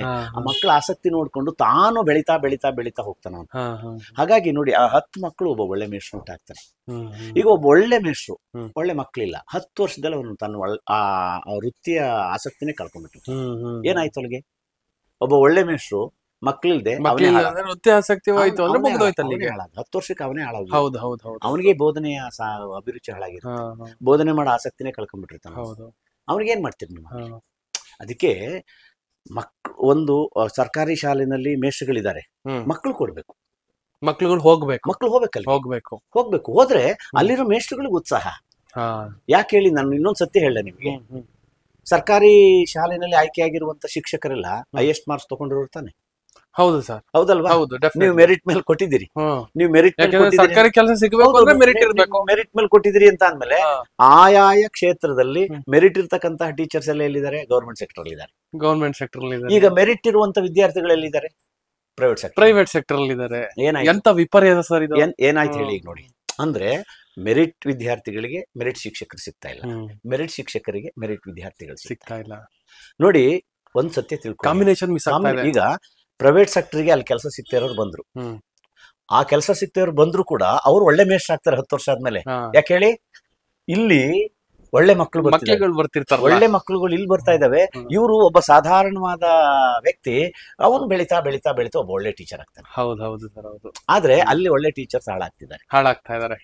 ಇದನ್ನ ನಾವು ಗಮನಿಸ್ಬೇಕು. ಆದ್ರೆ ಇನ್ನೊಂದು ಮುಖ್ಯ ಸಂಗತಿ, ನೀವು ಬರೇ ಮೂಲಭೂತ ಸೌಕರ್ಯಗಳನ್ನ ಕೊಟ್ರೆ ಪೋಷಕರು ಸೇರಿಸ್ತಾರೆ ಅನ್ನೋದು ಸುಳ್ಳು. ಇವತ್ತಿನ ವಿದ್ಯಮಾನಕ್ಕೆ ನಾನು ಕನ್ನಡ ಸಾಹಿತ್ಯ ಪರಿಷತ್ತಿನ ಅಧ್ಯಕ್ಷನೇ ಇರಬಹುದು, ಆದ್ರೆ ಇವತ್ತಿನ ಅನಿವಾರ್ಯಕ್ಕೆ ನಮ್ಮ ಮಕ್ಕಳು ಏನ್ ಕಲಿಬೇಕು ಅದನ್ನ ಕಲಿಲೇಬೇಕು. ಕನ್ನಡ ಮಾಧ್ಯಮದಲ್ಲೇ ಓದಿ ಇಂಗ್ಲಿಷ್ ಕಲಿಲೇಬೇಡಿ ಅಂತ ಹೇಳುವಂತ ಜಾಯಮಾನದವನು ನಾನಲ್ಲ. ಇಂಗ್ಲಿಷ್ ಅನ್ನ ಒಂದು ಭಾಷೆಯಾಗಿ ನಮ್ಮ ಎಲ್ಲಾ ಮಕ್ಕಳಿಗೂ ಕಲಿಸ್ಬೇಕು, ನಮ್ಮ ಹಳ್ಳಿ ಮಕ್ಕಳಿಗೂ ಕಲಿಸ್ಬೇಕು. ಯಾಕೆ ಕುವೆಂಪು ಎಳೆತನದಲ್ಲಿ ಇಂಗ್ಲಿಷ್ ಕಲ್ತಿಲ್ವೇ? ಏನಾಯ್ತು ಕುವೆಂಪು? ಏನಾದ್ರು ಆಕ್ಚುಲಿ ಅದ್ಭುತವಾದ ಇಂಗ್ಲಿಷ್ ಅವರು ನಾಲೆಡ್ಜ್ ಇದೆ ಅವರಿಗೆ. ಹೌದು, ಅವರು ಇಂಗ್ಲಿಷ್ ಮಾಧ್ಯಮದಲ್ಲೇ ಓದಿದ್ರು, ಇಂಗ್ಲಿಷ್ ಕಲ್ತಿದ್ರು. ಕನ್ನಡ ಹಾಳಾಗ್ಬಿಡ್ತಾ ಕುವೆಂಪು ಇಂದ? ಇಲ್ಲ, ಹಾಳಾಗಿಲ್ಲ. ಅವರು ಇಂಗ್ಲಿಷ್ನ ಒಂದು ಭಾಷೆಯಾಗಿ ಕಲ್ತರು, ಕನ್ನಡ ಒಂದು ಸಂಸ್ಕೃತಿಯಾಗಿ ಉಳಿಸ್ಕೊಟ್ಟಿದ್ರು. ನಾವು ಮಕ್ಕಳಿಗೆ ಏನ್ ಮಾಡ್ತಿದೀವಿ ಗೊತ್ತಾ? ಇಂಗ್ಲಿಷ್ ಸಂಸ್ಕೃತಿ ಕಲಿಸ್ತಾ ಇದೀವಿ, ಬರೀ ಇಂಗ್ಲಿಷ್ ಕಲಿಸ್ತಾ ಇಲ್ಲ. ನಾವು ಇಂಗ್ಲಿಷ್ ಸಂಸ್ಕೃತಿ ಕಲಿಸ್ತಾ ಇದೀವಿ. ಅಲ್ಲಿ ನಮ್ ಕನ್ನಡ ಹಾಳಾಗೋದು. ನಮ್ ಕನ್ನಡ ಹಾಳಾಗೋದು ಇಂಗ್ಲಿಷ್ ಕಲಿಯೋದ್ರಿಂದ ಅಲ್ಲ. ನಮ್ಮ ಮಕ್ಕಳು ಇಂಗ್ಲಿಷ್ ಕಲೀಲಿ, ಆದ್ರೆ ಕನ್ನಡ ಸಂಸ್ಕೃತಿಯೊಳಗೆ ಬದುಕಬೇಕು. ಹೌದು ಸರ್, ಹೌದು. ನಮ್ಮ ಮಕ್ಕಳು ನಮ್ಮೂರಿನ ಹಬ್ಬಗಳನ್ನ ಆಚರಿಸ್ಬೇಕು, ನಮ್ಮೂರಿನ ಜಾತ್ರೆಗಳಲ್ಲಿ ಪಾಲ್ಗೊಳ್ಬೇಕು, ಕನ್ನಡದ ಉತ್ಸವಗಳಲ್ಲಿ ಪಾಲ್ಗೊಳ್ಬೇಕು, ಕನ್ನಡದ ಆಚರಣೆಗಳನ್ನ ಮಾಡ್ಬೇಕು, ಕನ್ನಡದ ಜನಪದ ಕಲೆಗಳನ್ನ. ಪ್ರಶ್ನೆ ನನ್ನ ಕೇಳಲಿಕ್ಕೆ ಮಿಸ್ ಆಯ್ತು ನನಗೆ. ಕನ್ನಡ ಸಾಹಿತ್ಯ ಸಮ್ಮೇಳನ ನಡೆಯುತ್ತಲ್ಲ, ಪ್ರತಿ ವರ್ಷಕ್ಕೊಂದ್ಸರಿ ನಡೆಯುತ್ತೆ. ಹೌದು. ಆಲ್ಮೋಸ್ಟ್ ಈಗ ಸರ್ಕಾರದಿಂದ ಕೋಟ್ಯಾಂತರ ರೂಪಾಯಿ ಫಂಡ್ಸ್ ಬರುತ್ತೆ ಸರ್ ಸಾಹಿತ್ಯ ಸಮ್ಮೇಳನ. ಪ್ರತಿ ವರ್ಷ ಒಂದ್ಸರಿ ಮಾಡಿದ್ರೆ ನಮ್ಗೆ ಉಪಯೋಗ ಆಗುತ್ತಾ? ಆ ಫಂಡ್ಸ್ ಗಳನ್ನ ಯಾವ್ದಾದ್ರು ಸರ್ಕಾರಿ ಶಾಲೆಗೋ ಅಥವಾ ಹಳ್ಳಿಗೋ ಯಾವ್ದಾರು ಹಾಕಿದ್ರೆ ಯೂಸ್ ಆಗುತ್ತಾ? 3 years ಒಂದ್ಸೋ 5 ವರ್ಷಕ್ಕೊಂದ್ಸರಿ ಆ ಅಭಿಪ್ರಾಯದ ಬಗ್ಗೆ ಸರ್ಕಾರಿ ಶಾಲೆಗೆ ಹಾಕ್ಬೇಕು ಅನ್ನೋ ಜಾಯಮಾನದವ್ ನಾನಲ್ಲ. ಈಗ ಅಖಿಲ ಭಾರತ ಕನ್ನಡ ಸಾಹಿತ್ಯ ಸಮ್ಮೇಳನ ಅಥವಾ ಜಿಲ್ಲಾ ಸಮ್ಮೇಳನ ಅವು ಆಯಾಯ ಸಂದರ್ಭದ ಕನ್ನಡಿಗರ ಉತ್ಸವಗಳು, ಅವನು ಖಂಡಿತ ಕಿತ್ಕೋಬಾರ್ದು ಯಾರು, ಅದನ್ನ ತೆಗಿಬಾರ್ದು, ಖಂಡಿತ ಕಿತ್ಕೋಬಾರ್ದು. ಪ್ರತಿ ವರ್ಷ ನಡಿಲೇಬೇಕು, ಪ್ರತಿ ವರ್ಷ ಅವ್ ನಡೀಲಿ. ಅದಕ್ಕಾಗಿ ಒಂದ್ 20 ಕೋಟಿ 25 ಕೋಟಿ ಇನ್ನು ಅವರು ವಿನಿಯೋಗ ಮಾಡ್ತಾರೆ ಅಂದ್ರೆ ದೊಡ್ಡ ನಷ್ಟ ಏನಲ್ಲ, ನಷ್ಟ ಏನಲ್ಲ. ಆದ್ರೆ ಆ ವರ್ಷಕ್ಕೊಂದಾವರ್ತಿ ಯಾವುದೋ ಒಂದು ಜಿಲ್ಲೆಯಲ್ಲಿ ನಡೀತದೆ, ಎಲ್ಲಾ ಜಿಲ್ಲೆಯಿಂದ ಅಲ್ಲಿಗೆ ಜನ ಬರ್ತಾರೆ, ಒಂದ್ ಕಡೆ ಸೇರ್ತಾರೆ, ಅಲ್ಲಿಯ ಪರಿಸರವನ್ನು ನೋಡ್ತಾರೆ, ಅಲ್ಲಿಯ ಜನರ ಸಂಸ್ಕೃತಿ ನೋಡ್ತಾರೆ, ಅಲ್ಲಿ ಜನರೊಟ್ಟಿಗೆ ಬೆರೀತಾರೆ, ಅಲ್ಲಿ ಇರುವ ಇಲ್ಲದಿರುವ ಸಂಗತಿಗಳನ್ನ ತಿಳ್ಕೊತಾರೆ, ಅಲ್ಲಿಯ ಕೊರಗುಗಳನ್ನ ತಿಳ್ಕೊತಾರೆ, ಅಲ್ಲಿಯ ವೈಭವಗಳನ್ನ ತಿಳ್ಕೊತಾರೆ. ಇದಾಗ್ಬೇಕು ಪ್ರತಿ ಜಿಲ್ಲೆನಲ್ಲೂ ಒಂದ್ ಕಡೆ ನಡೆದಾಗ ಕನ್ನಡ ನಾಡಿನ ಮೂಲೆ ಜನದಿಂದ. ಈಗ ಮುಂದಿನ ವರ್ಷ ಬಳ್ಳಾರಿ ನಡೀತದೆ ಅಂತ ಅಂದ್ರೆ ಕನ್ನಡ ನಾಡಿನ ಎಲ್ಲ ಜನಸಮೂಹ ಬಂದು ನಿಂತಿರುತ್ತೆ. ಇವತ್ತು ಮಂಡ್ಯಕ್ಕೆ ಬಂದು ನಿಂತಿದ್ದಾರೆ, 8 ಲಕ್ಷ ಜನ ಭೇಟಿ ಕೊಟ್ಟಿದ್ದಾರೆ ಅಂದ್ರೆ ಯೋಚನೆ ಮಾಡಿ ನೀವು, ಸಾಧಾರಣವಾದಂತಹ ಬೆಳವಣಿಗೆ ಅಲ್ಲ.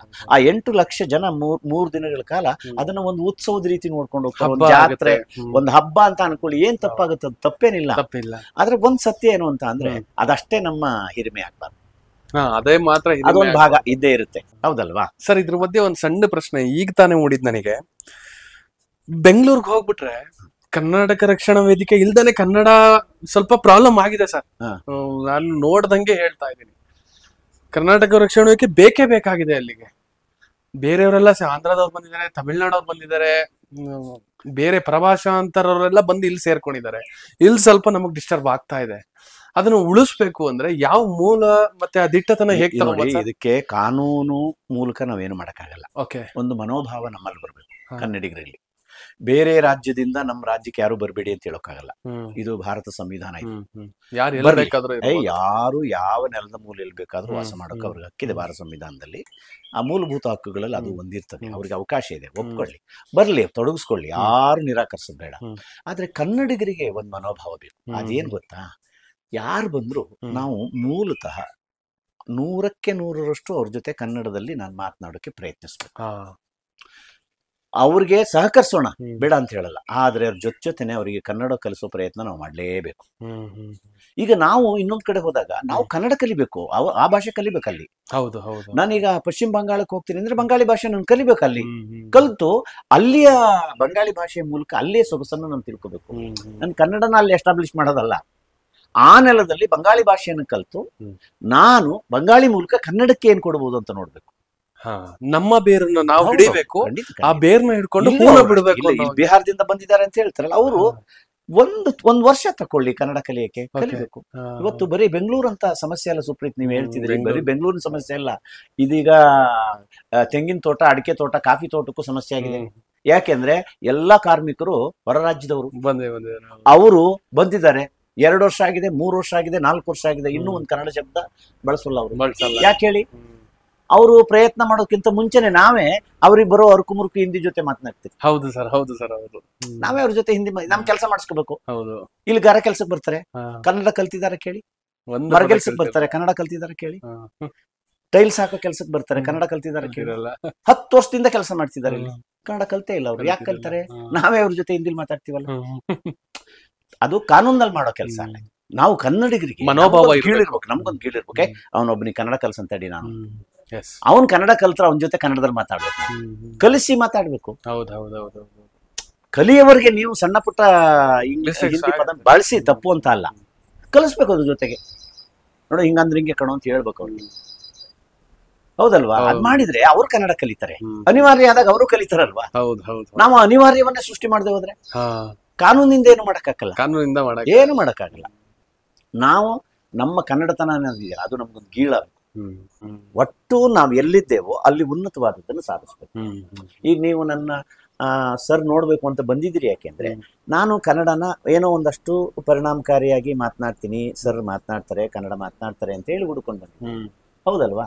ಹಾಗೆ ಒಬ್ಬ ವೈದ್ಯರು ಚೆನ್ನಾಗಿ ಕನ್ನಡ ಮಾತನಾಡ್ತಾರೆ ಅಂತ ಅಂದಾಗ ಅವ್ರನ್ನೂ ಹುಡ್ಕೊಂಡು ಹೋಗ್ತೀನಿ, ಖಂಡಿತ ಹುಡ್ಕೊಂಡು ಹೋಗ್ತೀನಿ. ಸರ್, ಒಬ್ಬ ವೈದ್ಯರಾಗಿ ಎಷ್ಟು ಚೆನ್ನಾಗಿ ಕನ್ನಡ ಮಾತನಾಡ್ತೀರಿ ಸರ್ ನೀವು ಅಂತೇಳಿ ಹುಡ್ಕೊಂಡು ಹೋಗ್ತೀನಿ. ಯಾಕೆ? ಕನ್ನಡ ಅವ್ರಿಗೆ ಬೆಲೆ ಕೊಡಲ್ವಾ? ಕನ್ನಡದಿಂದ ಅವ್ರಿಗೆ ಬೆಲೆ ಬರುತ್ತೆ ಸರ್, ಖಂಡಿತ ಬರುತ್ತೆ. ಕನ್ನಡ ಅನ್ನೋದು ಕೀಳರಿಮೆಯ ಸಂಗತಿ ಅಲ್ಲ. ಕನ್ನಡದ ಮೂಲಕ ಕೂಡ ತನ್ನ ವ್ಯಕ್ತಿತ್ವವನ್ನು ಗಟ್ಟಿಯಾಗಿ ಕಟ್ಕೋಬಹುದು. ನಾವು ಸಾಧ್ಯ ಇದೆ. ಯಾಕೆ ನಮ್ಮ ಮಕ್ಕಳು ಹಿಂಜರಿಬೇಕು? ಹೌದು. ನಮ್ಮನೇಲೆ ನನ್ನ ಮಕ್ಕಳು ಅವರು ಸೆಂಟ್ರಲ್ ಶಾಲೆಯಲ್ಲಿ ಓದಿದ್ರು ಕೂಡ, ಕೇಂದ್ರೀಯ ವಿದ್ಯಾಲಯದಲ್ಲಿ ಓದಿದ್ರು ಕೂಡ ಅಪ್ಪಟ ಹಳ್ಳಿಯ ಭಾಷೆಯನ್ನು ಮಾತನಾಡ್ತಾರೆ.